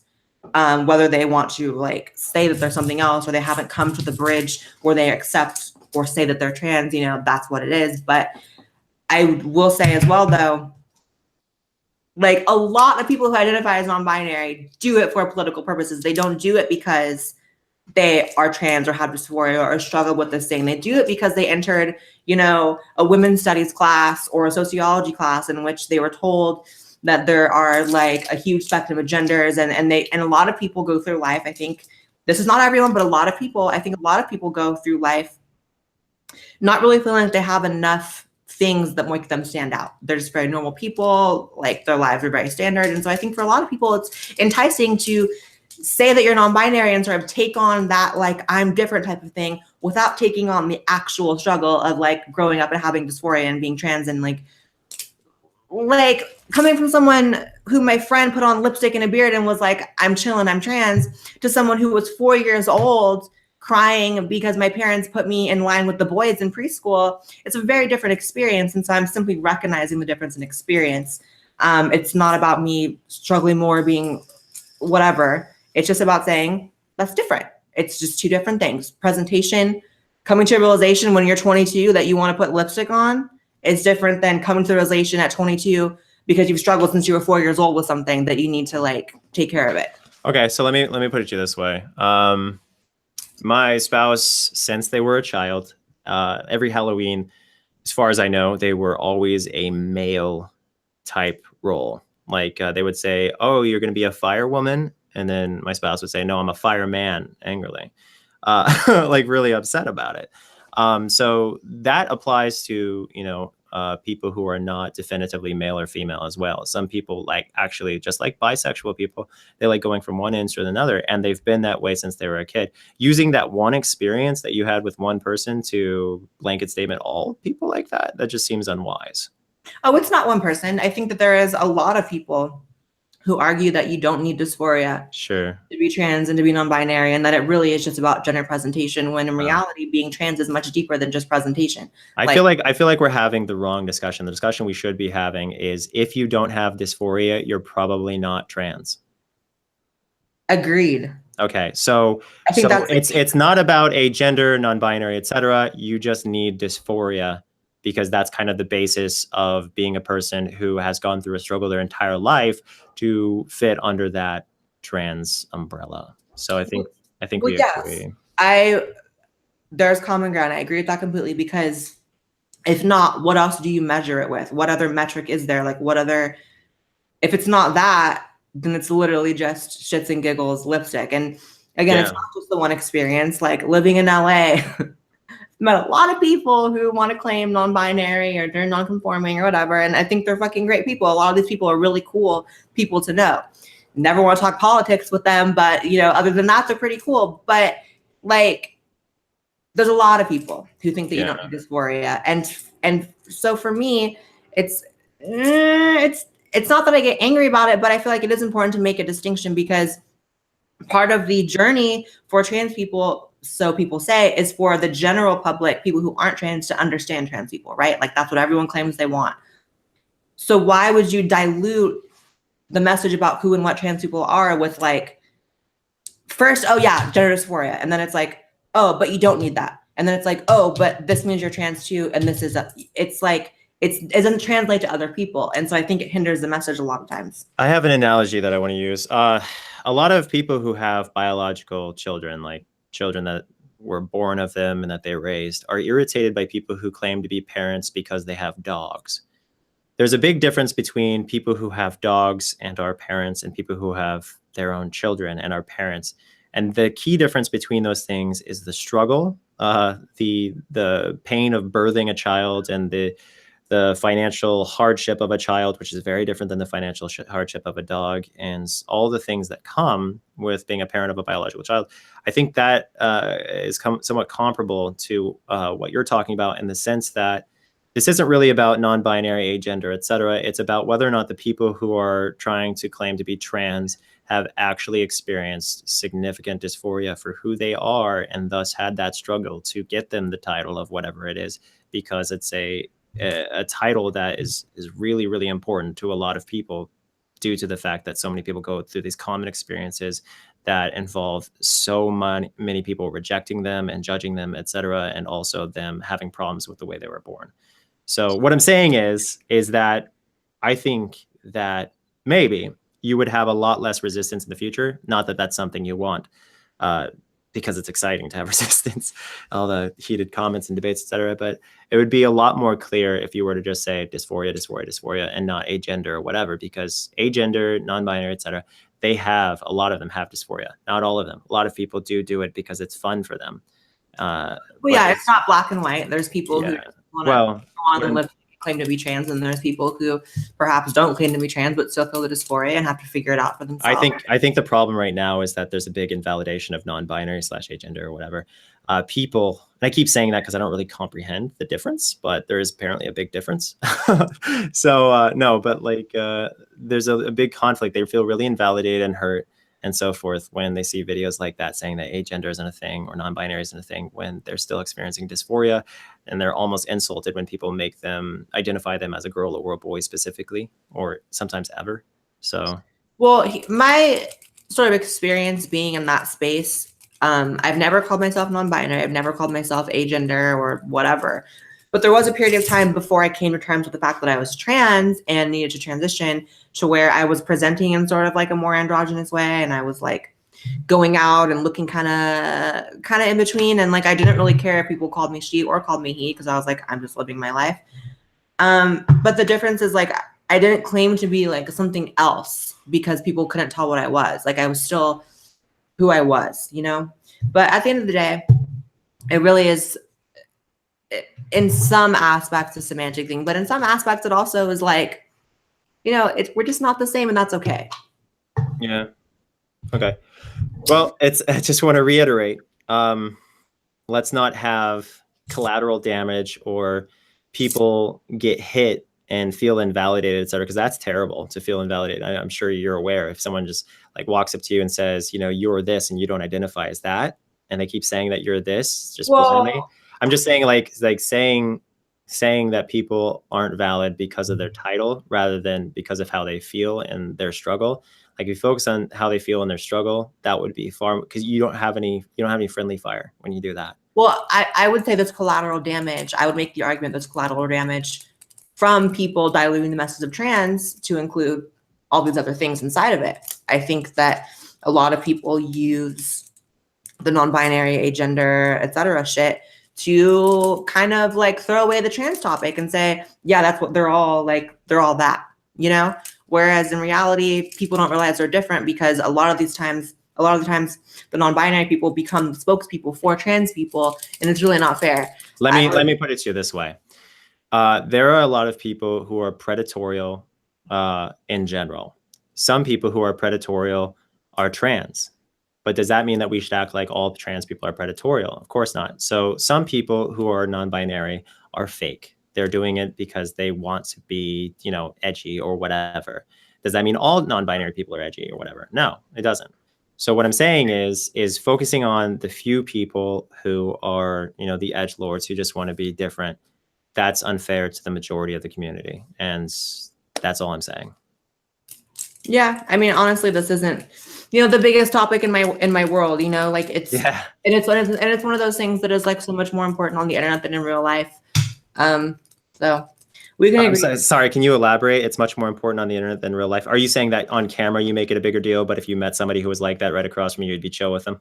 No. I'm not fake like that. It's more of like me being trans in general is a much bigger deal to people on the internet. And like, obviously I make videos about it because it's relevant to what people want to hear about, but it's an interesting dichotomy to like live my life. And like, I'm not trying to brag or anything because I'm not like that, but like no one in my daily life really reads me as trans, and no one that knows I'm trans really cares.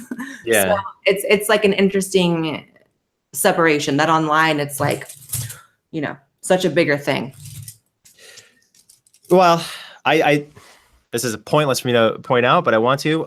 Let's say you get 100,000 views, you get 1,000 comments. That's 1 out of every 100 people who actually said something. So if you encounter 100,000 people in real life, you're probably going to have the same result. So it's not specific to the internet. Just saying. It's just statistics. Like those people are going to point it out based on numbers. Well, I guess so. It's just, you know. You've surrounded yourself by people who aren't terrible. So that's why. True. For instance, let me put it this way. Go into a redneck neighborhood in Tennessee. It's just like, it's going to be a different experience. Well, you know, I've actually been, you know, we don't have to get too deep into this, but I've been to a lot of very, very deep red areas. Like I've traveled a lot. I've lived in like places that are typically not friendly to me. Like and it's never really been a thing for me. But again, that might be because they didn't know I was trans, you know, who knows? But we were raised by movies and the news and TV shows, which over dramatize most every aspect of life. So yeah, that's probably why. Agreed. Anyway. So is there anything else, Greg? Because I feel like. No, this was a wonderful conversation and I greatly appreciate you having me here. Yeah. You know, I really, like I said in the beginning, I really thought it was going to be something else. And so it definitely, you know, it was good. I'm sorry for, you know, creating any anxiety. And, you know, not anxiety. It was just more. I'm sorry for creating any anxiety in anybody who would have to, you know, talk to me. That's not my intention. I guess you didn't experience anxiety, but you experienced some anticipation of something very negative. So I'm sorry I gave you that impression. Yeah. So, I mean, it was great. And now I'm going to respond to the super chats because I promised that I would. You don't have to stick around for that if you don't want to. You can choose to, or you can go. But either way, I'm going to move on to that now. Lit. I'm hanging out. Oh, okay. Okay. Let's just do super chats then. So thank you to everyone who did a super chat. And obviously, we're going to read them now. Unless they're like crazy vicious, because I'm not trying to ruin this civil vibe. I'm totally fine if they are vicious. I think you should read every single one. They paid their money. You know what? You're right. We're going to read every single one. Yep. Okay. So Jasmine SB, thank you, who says dysphoria is what makes you trans. Mental. Agreed. Alexa says, when does it stop being style and start being gender?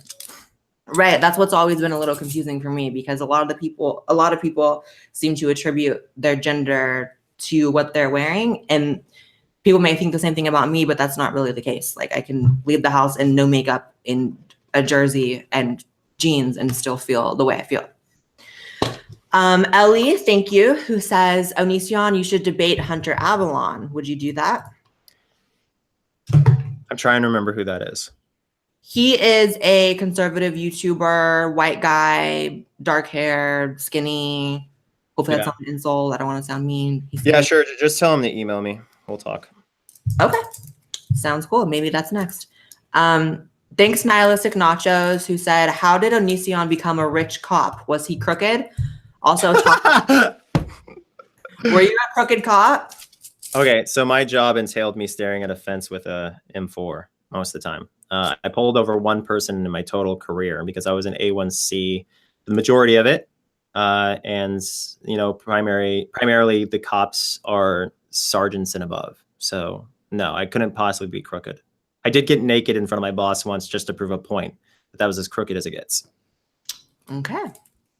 Thanks, Jasmine, who says he's dead ass losing it.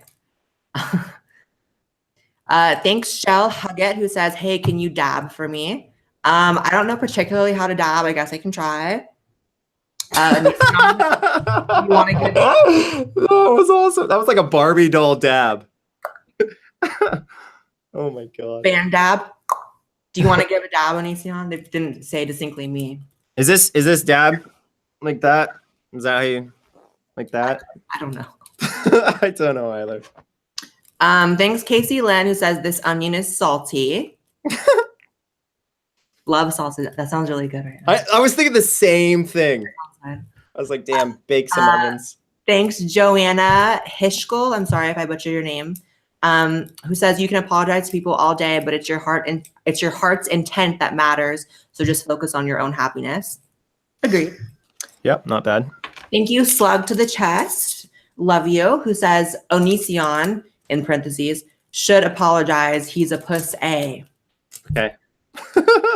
Puss A. And you did apologize, so you got your way, Slug to the Chest.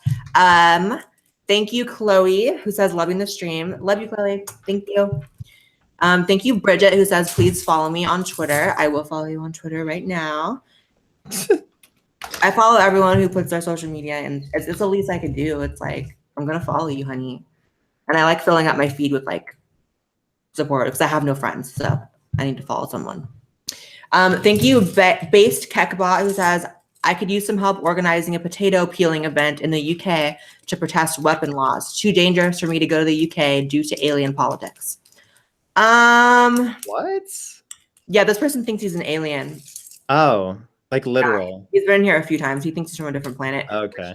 Which maybe you are, honey. I don't know. I'm not going to judge you. Thank you, John Shepard, who says, I once popped a nut to one of Onision's videos, and then I saw his follower demographic and saw I wasn't the only one. Thank you. What does that mean? I don't know, but someone popped a nut to you. Popped a nut sounds like that hurts. Busted nut is like, okay, you came, but like popped a nut is like hospital. Yeah, like your right ball exploded while you did it. Right. So it's not pop nuts. It's only bust nuts. Thank you, Jinx the Minx, who says he apologized because of what Shane did, and he doesn't want people to bring that up towards him as a rebuttal. I don't understand that. What is they're saying that you apologize for like the accusations of you being inappropriate with people because of the Shane thing. but I don't. I still don't understand what that means. Thank you, Bunny Sunny Mew, whose name I recognize. Love you. Says apologize to PewDiePie for saying he made the adpocalypse. Who did make Adpocalypse? If it wasn't partially triggered by his "Death to All Jews" sign thing. It was. I think that was probably one of the triggers. I think it was a lot of stuff though. Yeah, I thought he was a huge part of it because right around the whole time that they were having this article released about, YouTube putting ads next to things and stuff. So was he not responsible? Was my question? Because if he wasn't responsible, I'm sorry, but he was used as ammo for sure for people who wanted to there's YouTube and then there's traditional media and there's that war waging to this day and they used that for sure and it worked. Okay. Bummer. Thank you, Eduardo Ramos, who says, please Blaire, mention him calling out our good boy PewDiePie. I guess we already went over that one. We just did. Thank you, Izzy Belizzle, who says you pass as a girl and you're still more manly than him. Kind of brutal. Well, not really.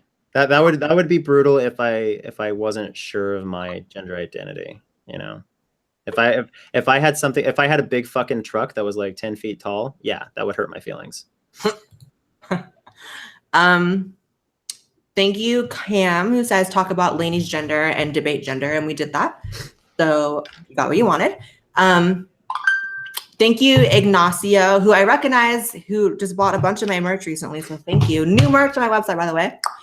Who says both of you have matured a lot since your last debate, and it seems a lot more civilized talk this time around. That's great. By the way, Britney's new album is coming. Buy Glory on iTunes. I love those accounts that just gotta slip in buy this album. But thank you, Ignacio. Thank you, Alpine, who says, can I get a boob squeeze from Onision? Oh, lit. Okay, let's see how I am on camera. Boob squeeze. Done. Thank you, Evan, who says, please don't dodge the topics. Talk about Shane. We did go over Shane. I just felt like I didn't want to go too deep in because he's not here. Yeah. Thank you, Charlie Halwell, with no message, but love you. Thank you, Bunny Sunny Mew, who says, please don't let him dodge the topic. I don't remember what topic that was, but I think we covered everything.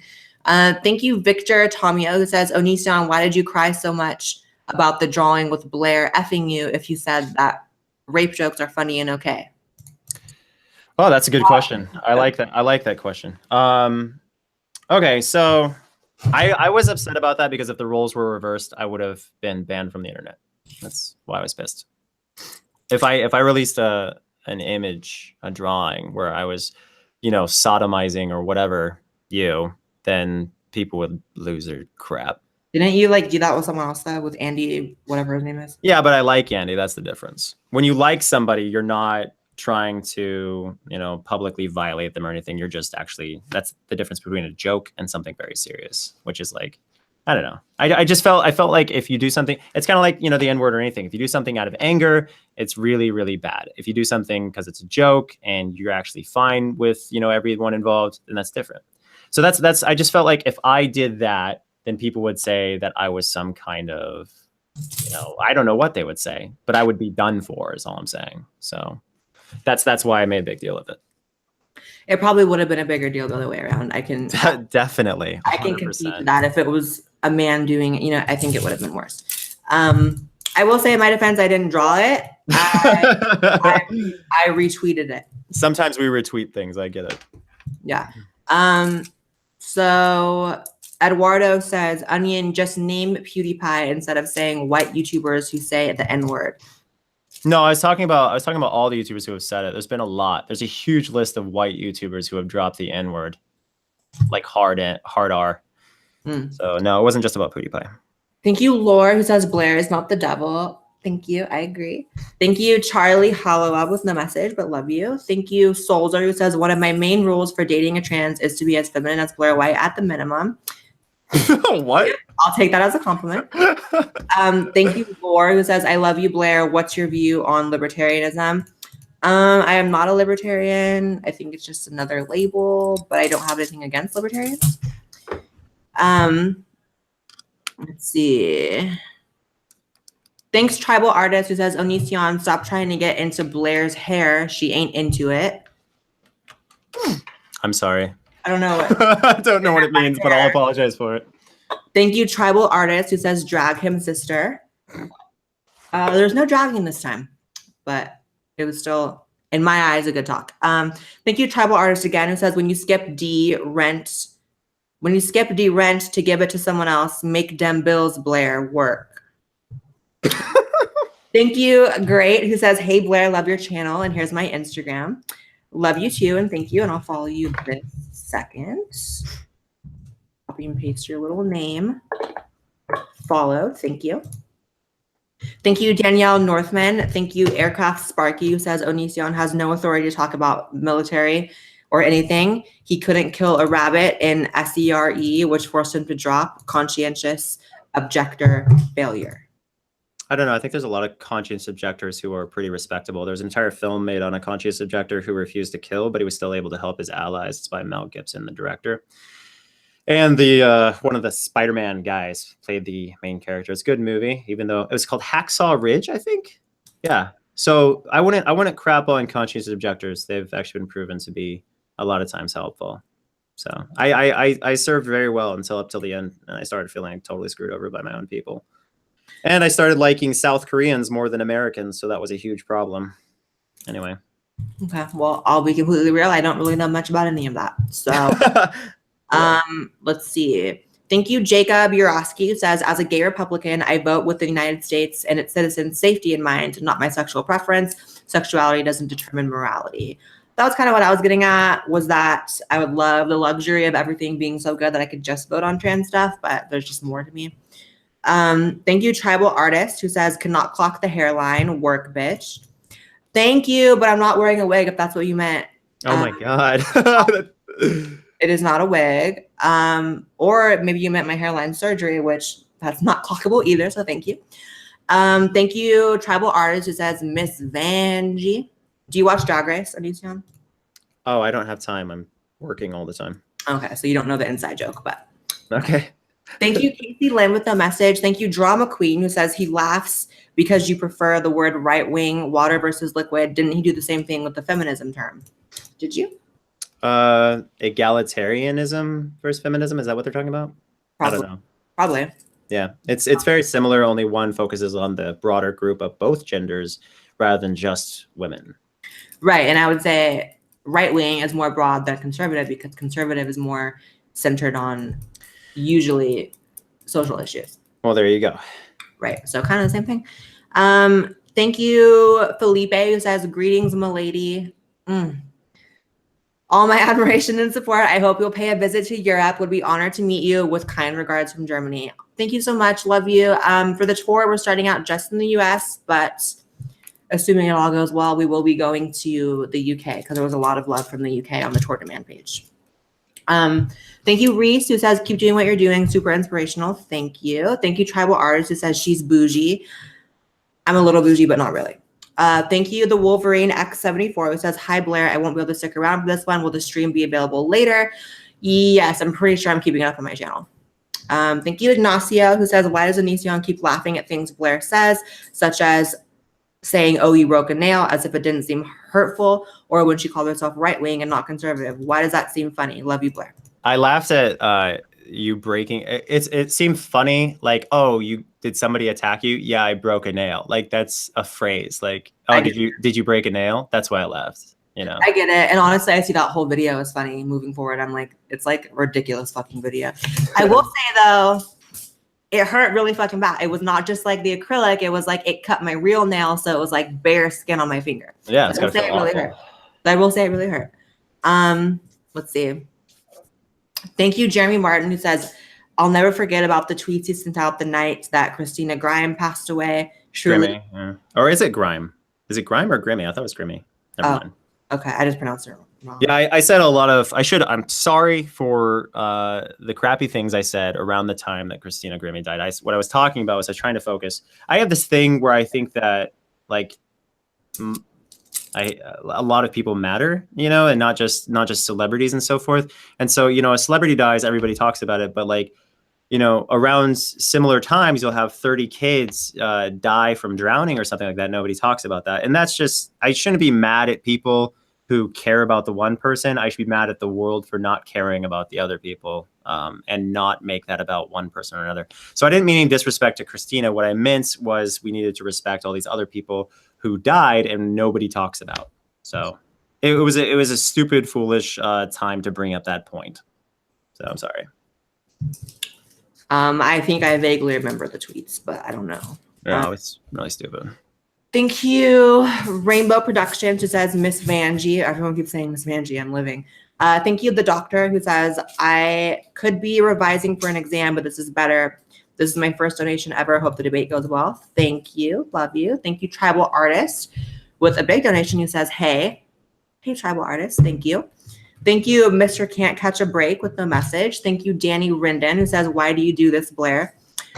Yeah, everyone, a lot of people, you know, no one like was mad at me, but a lot of people were like, why are you doing this? Yeah, I saw. I went through a lot of the tweets last night, replying to yours, and people were like, it was a pretty much consistent narrative of Onision's completely irrelevant, and he's just doing this for attention, and you should have just ignored him, etc. So that's why I say I appreciate you for actually moving forward despite what your audience seemed to think. So. Well, because I knew, like, you know, I didn't want to do like the drama thing, but like because of the email exchanges, it seemed like you wanted to debate on other stuff. So I was like, okay, you know, everyone always tells you they want to do a debate, another debate on my channel. So let's just do it. If it's you debate plenty of people, and I'm not one to completely destroy statistics or anything on a video. They typically do well, so it just makes sense as a YouTuber. Plus, why not? It's Sunday. Why not? Thank you, Philip W. says, you know how I know Blaire is more relevant than Onision? Because after 2 years, I still follow her, and the only people who follow Onision after 2 years are preteen girls. It's like weird to even like read like mean things because we're like cool right now. No. It's I don't feel here. I've been dealing with this for 11 years, so I basically don't feel anything anymore as far as those kinds of comments go. Like I'm like, because here I think the problem is it's not original. If they came up with something new, that'd be cool. But no, that's just a typical phrase because everybody knows that my audience isn't just preteen girls.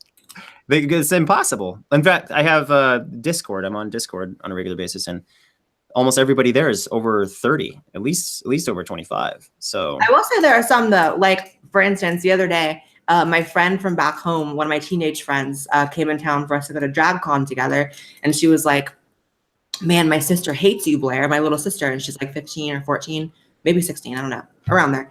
And I was like, why? And she's like, because she really likes this YouTuber that you had a battle with.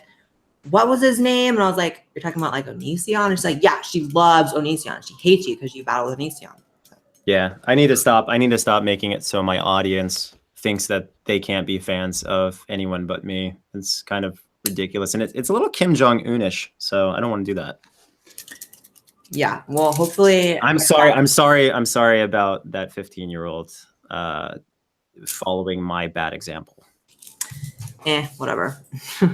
Thank you, Abby Yo, who says, come to Dallas. I think you'll be very pleasantly surprised, Abby Yo, because I know for a fact that Dallas, if not Texas in general, is going to be on the tour list. So be on the lookout.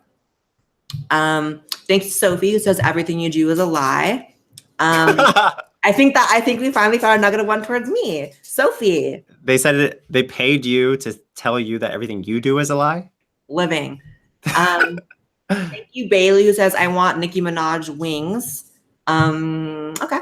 Thank you, Rainbow Productions, who says, can you say Miss Vanjie? Miss Vanjie. Thank you, Nathan Borneo, who says, I love you, Blaire. And you gave me your Twitter as well, so I'll follow you right now. It doesn't exist. Sometimes people be giving me Twitters and they have a typo and I'm like, girl, I can't. Doesn't exist. I'm sorry, Nathan. Thank you, Yik Yak, who says hi. Hi. Thank you, Ellie, who says, Onision, you're an awful person and I hate you. Okay. Thank you, Mashisu, who says, cheerfully waves hello. I love you, Blaire. Can you please do a shout out to Anna May, Renee, and Chaos Eve? Yeah, shout out to you on Twitter, Anna May and Chaos Eve on Twitter. Love you, Mashisu. Thank you, Elena, who says, Blaire's my mother. I wish. Thank you, Cam, who gave me your Instagram, and I'll follow you right now. And also says, I love you. I love you too. And I'm going to refresh one more time just to get the super chats that came in since I started doing the super chats and read those, and then we're done. You really don't have to like stick around for this part, Onision. I mean, I appreciate that you are, but you really don't have to. Yeah, well, I have my spouse is currently away, so I am just working till I pass out every single day. I don't have anywhere to be that I know of. Mine is doing the same. Thank you, Lex, who says, Onision, I was self-harming and your video on it was very hurtful. I get that it is my fault, but I saw the video and I wanted to point that out. I missed that one. Did I need to say something? You don't have to say anything, but it was basically someone saying that your self-harming videos were hurtful. Oh, they were hurtful. Sorry. Yeah, I'm sorry. I made more recent ones that are a lot more mature and less aggressive. For the longest time, I've been like, I'm the most honest YouTuber, and I'm so bluntly honest that you can't accept it, and that's why you hate me, blah, blah, blah. But the reality is that there's a way to talk to people where you can actually give them exactly the same message, and it doesn't have to hurt their feelings, but it still resonates with them. And that is just a part of my immaturity. So I'm working on it. Thank you, Amelia Martin, who says this debate was civil. I agree. It was. It took you by surprise, honey, because everyone saw the last one. That one got so many views. And I was like confused as to why I got that many views. I was like, a live stream? Damn. Thank you, Emma Shaw, who says, Blaire, can I see your puppy? Yes, you can see my puppy. One sec. I'll get her.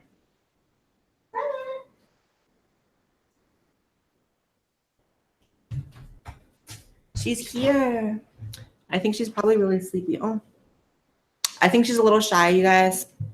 She's not really ready to be a star yet. You know, she's not getting that much on-camera work yet, but here she is. And her name's Bella. She's new. Thank you, Sean Kibi, who says, have an amazing night, guys. Thanks for the show. Thank you. Thank you, Shoe on Head, honey. Hi, June, who says, I love the fan. You look cute, sis. I'm on a train right now. Don't have good internet, but I'll watch later. Here's some money. Thank you, June. I love you, and I can't wait to see you at VidCon. Thank you, Tori Stories, who says, what's a cute name, Tori Stories, who says, I'm from Kansas and a Democrat. I appreciate you being so real with yourself politically and internally, even if people who are on my political side don't always support you. Thank you, Tori. Love you. Thank you, Evan, who says, will you be coming to Florida for the tour? Florida was a big possibility. I'm getting the official list like sometime this week, but I know that Orlando popped up, so we'll see. I don't know if I can handle the humidity, but I'm going to try. Thank you, Susan, who says, Blaire, you... I just said Blaire. I like combined Greg and Blaire. Oh no! That's it. Oh my god! I didn't realize we were Blaire. That's funny. Blaire. But Susan says, Greg, you called PewDiePie a pedo. Did I? I don't know. I didn't watch. He said he responded to something that another YouTuber said, and he said everyone has their tricks to see 12-year-olds tits, is what he said.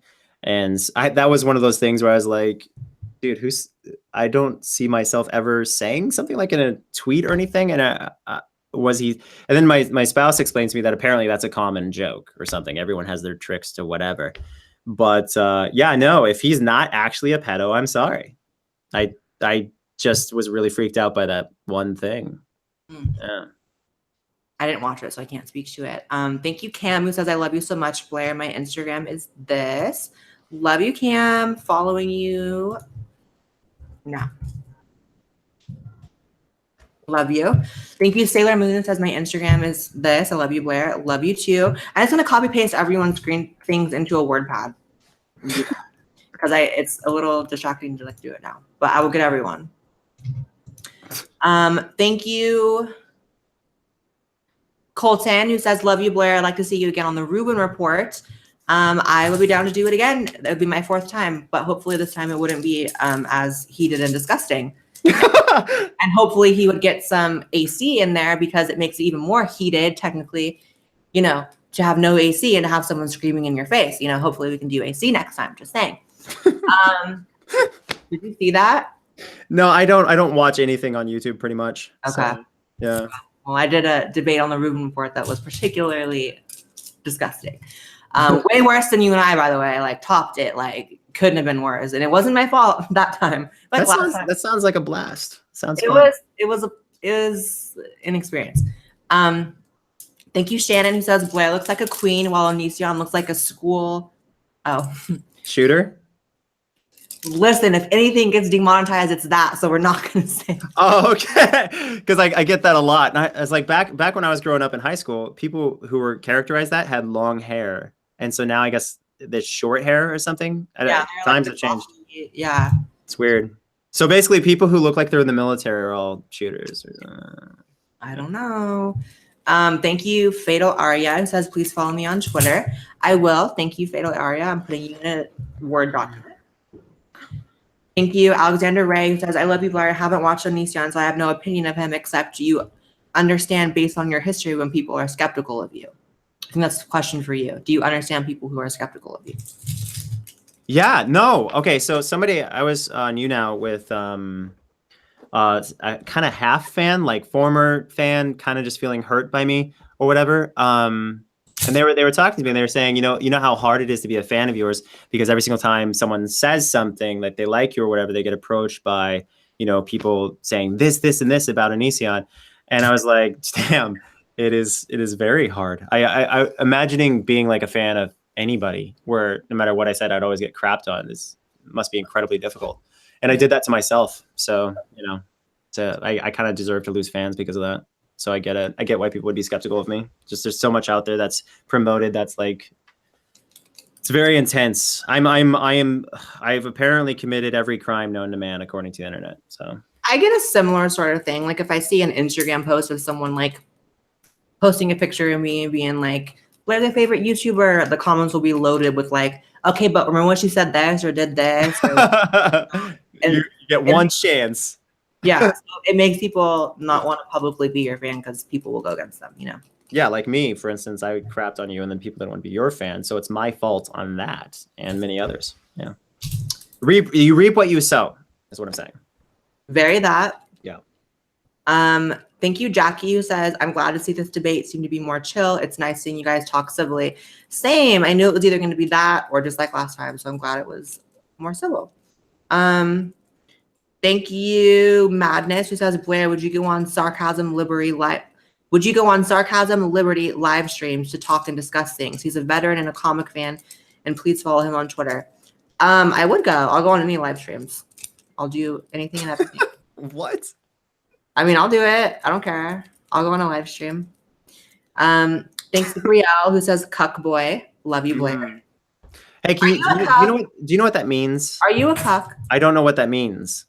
It means that you enjoy watching men, right? Fornicate with your. I like watching women with women. Yeah.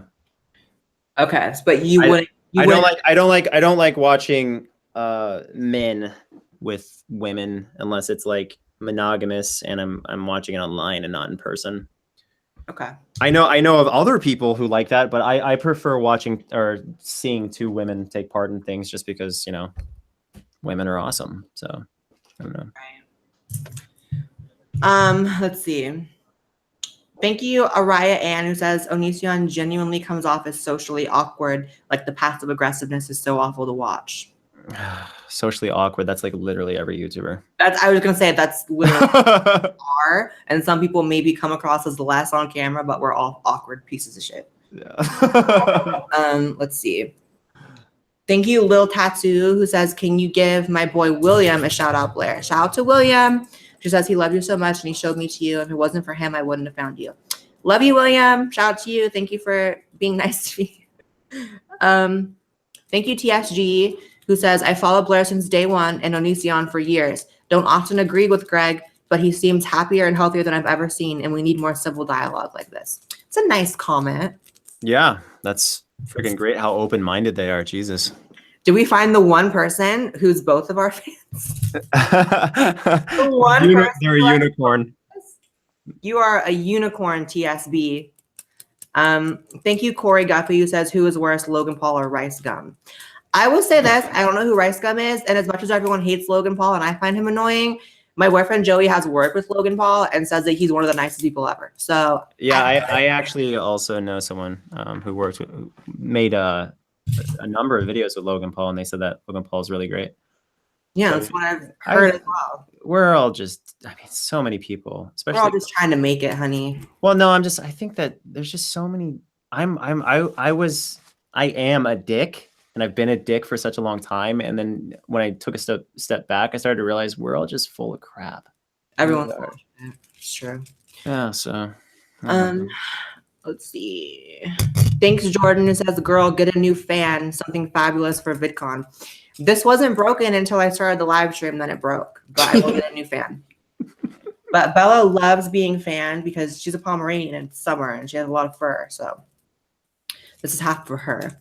Thanks, Walking Pete, who says, hey, Blaire, I'm an Arab American who was inspired by you to make my own channel and voice my opinions.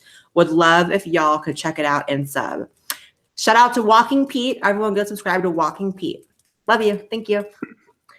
Thanks, MH, who says, if Greg cares so much about non-binary people, why does he abuse his spouse? And when called out, why does he deflect and call her abusive? Throwing her under the bus isn't love. They're talking about me calling my spouse names when I get frustrated. Like, kind of like I do to anybody online. It's like you get really upset or pushed to the wall. And so you respond by saying, you're a this, and this, or whatever, and just saying angry words. And that's something that I need to work on. And you're right. I shouldn't deflect and say that my spouse says things to me because that doesn't make it right. So I'm sorry. What's interesting is like Joey and I call each other names. Joey's my boyfriend. But like the different thing is like we refuse to ever call each other names when we're angry. Like we'll do it when we're joking. Like yeah. No, I do it angrily, and that's a problem. Yeah. I think that's when it's a problem. Like last night we were on the couch watching Harry Potter and he like accidentally kicked me and I was like, you son of a bitch. But like if I was actually mad and was like, you son of a bitch, like that's different, Yeah. Well, I will say that I've been much, much better. Like I was cussed at recently and I just said, I'll talk to you later. That was the end of the conversation. It wasn't like, well, F you or anything. No, it's just, that was the end of the conversation. I've learned to let it go before it turns into me saying something mean. Yeah, I think that's the key.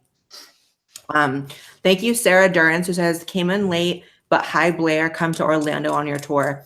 No promises, but I think Orlando looked promising. So we'll see. Bella, are you okay? Let's see. Thank you, Soldier of God, who says, great content. Love you. That's the goal, right? Good content. Thanks, Soldier of God, and I'll follow you and everyone else when I'm off of here, I promise. Thank you, Cherubian Animates, who says, my Instagram is this, and I'm doing fan art. Tag me in it. Please tag me in it, and I would love to see it.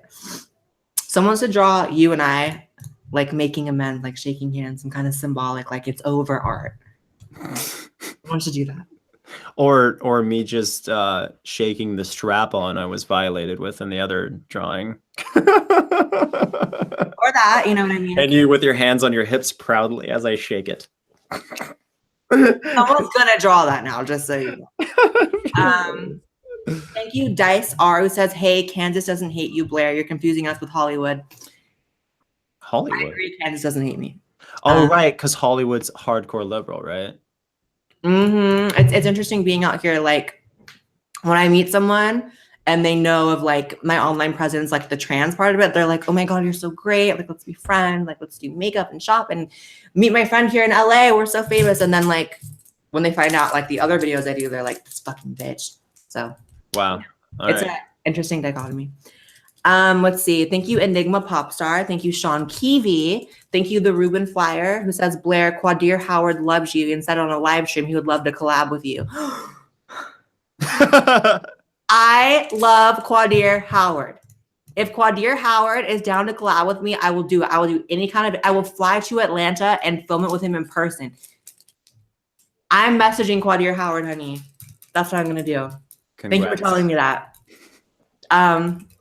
Thank you, Patrick, who says, love you. I know you're still working on the tour, but do you know if Dallas, Texas is on the list?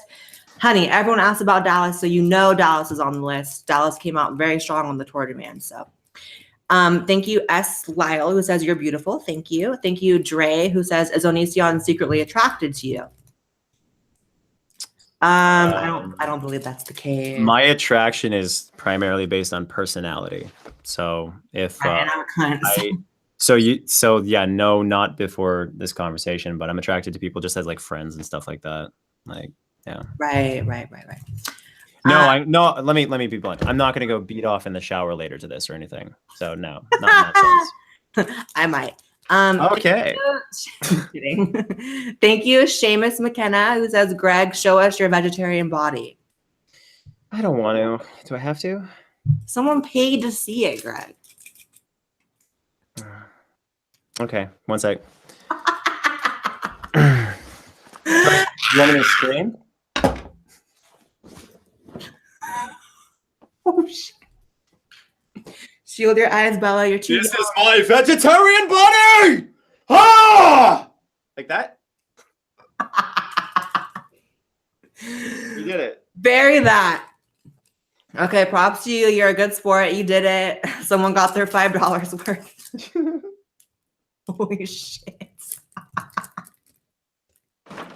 Thank you to whoever put that super chat in. Ah! I have clothes on now. Okay. Oh my god. Okay. Where do I go from that? Next super chat. Thanks, Lex with no message. Love you. Thank you. Simon does not know, who says, hi Blaire. I just came out as a trans man to my dad. I'm not over I'm not over it. Okay, I'm sorry. Hi Blaire. I just came out as a trans man to my dad with the help of your videos. Also, wonderful talk, you too. Thank you. And I'm proud of you for coming out. And the fact that my videos helped you means the world to me. So I love you. Best to you in the future. And thank you for being nice. Thank you, Nikki, who says, does Onision only know how to give backhanded compliments? Hi, Blaire. I feel like you gave some straight up compliments. I feel like you gave some straight up compliments. I wish they gave an example. Yeah, I don't know how much we're really backing. Thank you, Ma Privilege, who says Blaire White Onision collab. Listen, halt your brakes. We just did. This was a collab. This is a collab. This is our second collab, honey. Do you just bite my dress? Really? Okay, I'm gonna do one more refresh, and then I think I've got all of them.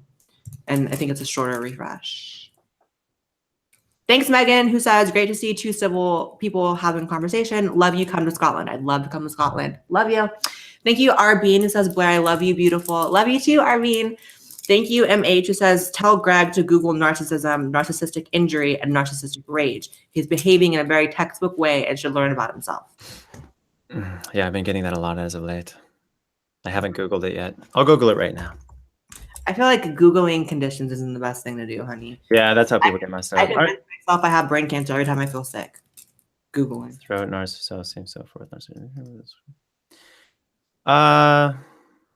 don't know, man. Here's the thing is a lot of behaviors and stuff could be pushed into different categories depending on where it's kind of like horoscopes. Not that diagnoses are horoscopes, but I'm just saying like there's a lot of broad terms used in diagnoses, and you need a professional to diagnose you. You can't just like Google it and say, oh, I'm this. I've tried that before and it was a mistake. Yeah, it doesn't work. Yeah. So maybe not try to diagnose people if you're not a doctor is all I'm saying. Yeah. Let's see. Thank you, Joanna, who says, I'm not a fan of Onision, but I'm not going to hate because I have no idea what any YouTubers are really dealing with behind the scenes. It's a very mature opinion to have. Yeah, that's pretty responsible. How different are you in real life as opposed to your videos?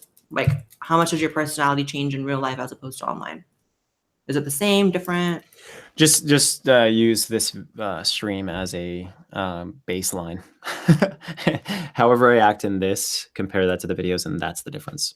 Because this is me, so that's it. Okay, good to know. I would say for me, I'm just more. I'm pretty much the same. I'm just more on in videos, you know. I think you're a little bit funnier in videos. You're not trying to be as funny in the live stream. Yeah. Or maybe you're not even trying. Maybe you just naturally are funny in your videos. I don't know, but I just noticed that you have a sass to you that's very humor driven, and it might be unintentional. Like that vegetarian body thing. That I wasn't trying to be funny ever when I did that. Really? Yeah, no, I wasn't. I was just really that nuts. So yeah, the first time I did that, I was actually full blown nuts. So like, oh my God, I thought that was for a joke. No, it was originally spawned from me bragging about being a vegetarian and how great my diet was. And people are calling vegetarians weak. And I'm like, no, this is my vegetarian body. And when you scream, your veins pop out and your muscles, etc. So yeah, it's actually a completely horrifyingly embarrassing origin. So yeah. Anyway. Lord, honey. Okay. Yeah, but what I'm saying is you're basically the same, only you're a little bit more sassy in your normal videos. Yeah, I'm more chill in real life. Yeah. Thanks, Time Code Mechanics, who says I have to shoot a fight scene tonight, so I have to run. But Blaire, you two are great together when you're chill. Thank you. Good luck with your scene. Thank you, Riot, who says Onision said everyone matters and not just one person, like the celebrity who died. He's wrong. Only one person matters, and it's me. Whoa, that caught me off guard. I was waiting for the jab, but that was weird. I want to talk about narcissism, honey. Thanks, Nathan, who says I messed up the handle, but I tweeted you. Go look. Honey, I get too many tweets. I'll never find you. Nathan, you need to like DM me on Instagram. Do that. I'll check my DMs afterwards. Thank you, Al Payne, who says the thing that turned me off from Onision's channel was him saying you weren't a real fan if you didn't give him money, but this was chill. So can I get a big fat banana boob squeeze from Greg? Did you get that or no? Banana boob squeeze. Hold on, let's do the banana boob squeeze real quick. I think I have to do this individually because there's one squeeze because it's banana shaped, right? So there's the other squeeze. If I said you're not a real fan, if you don't give, no, I think I was trying to say that some of my biggest fans are the people who, I don't want to plug my content again, so I'm not going to say.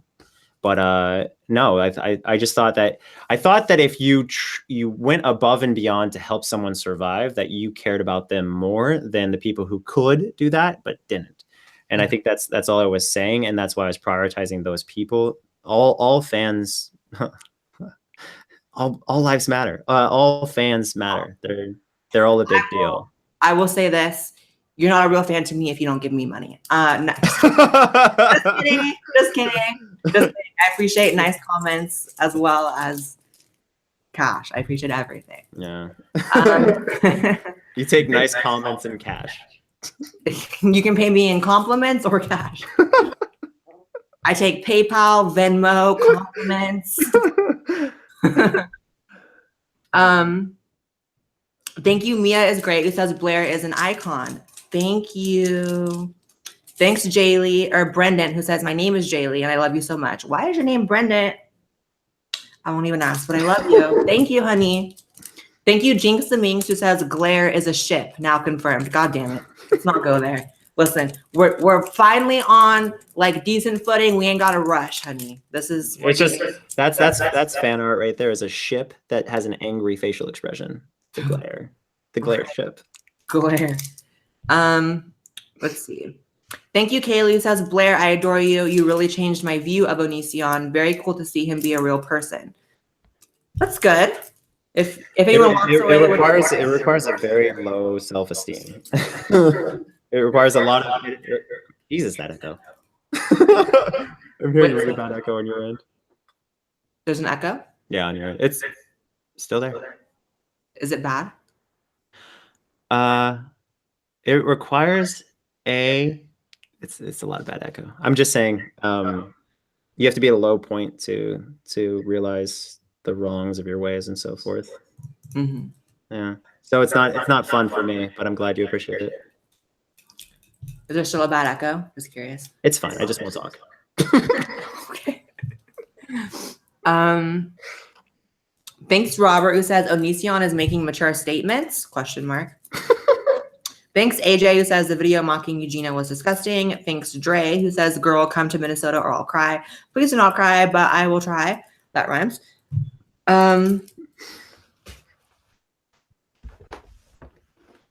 Thanks, Max J, who says, hey, Greg, you've blocked me on Twitter about 13 times, and I was wondering if we could sort it out. 13? It's a lot. Yeah. I don't think I could sort it out with someone I blocked 13. And like, I'm trying to be cool and everything, but if you got blocked 13 times.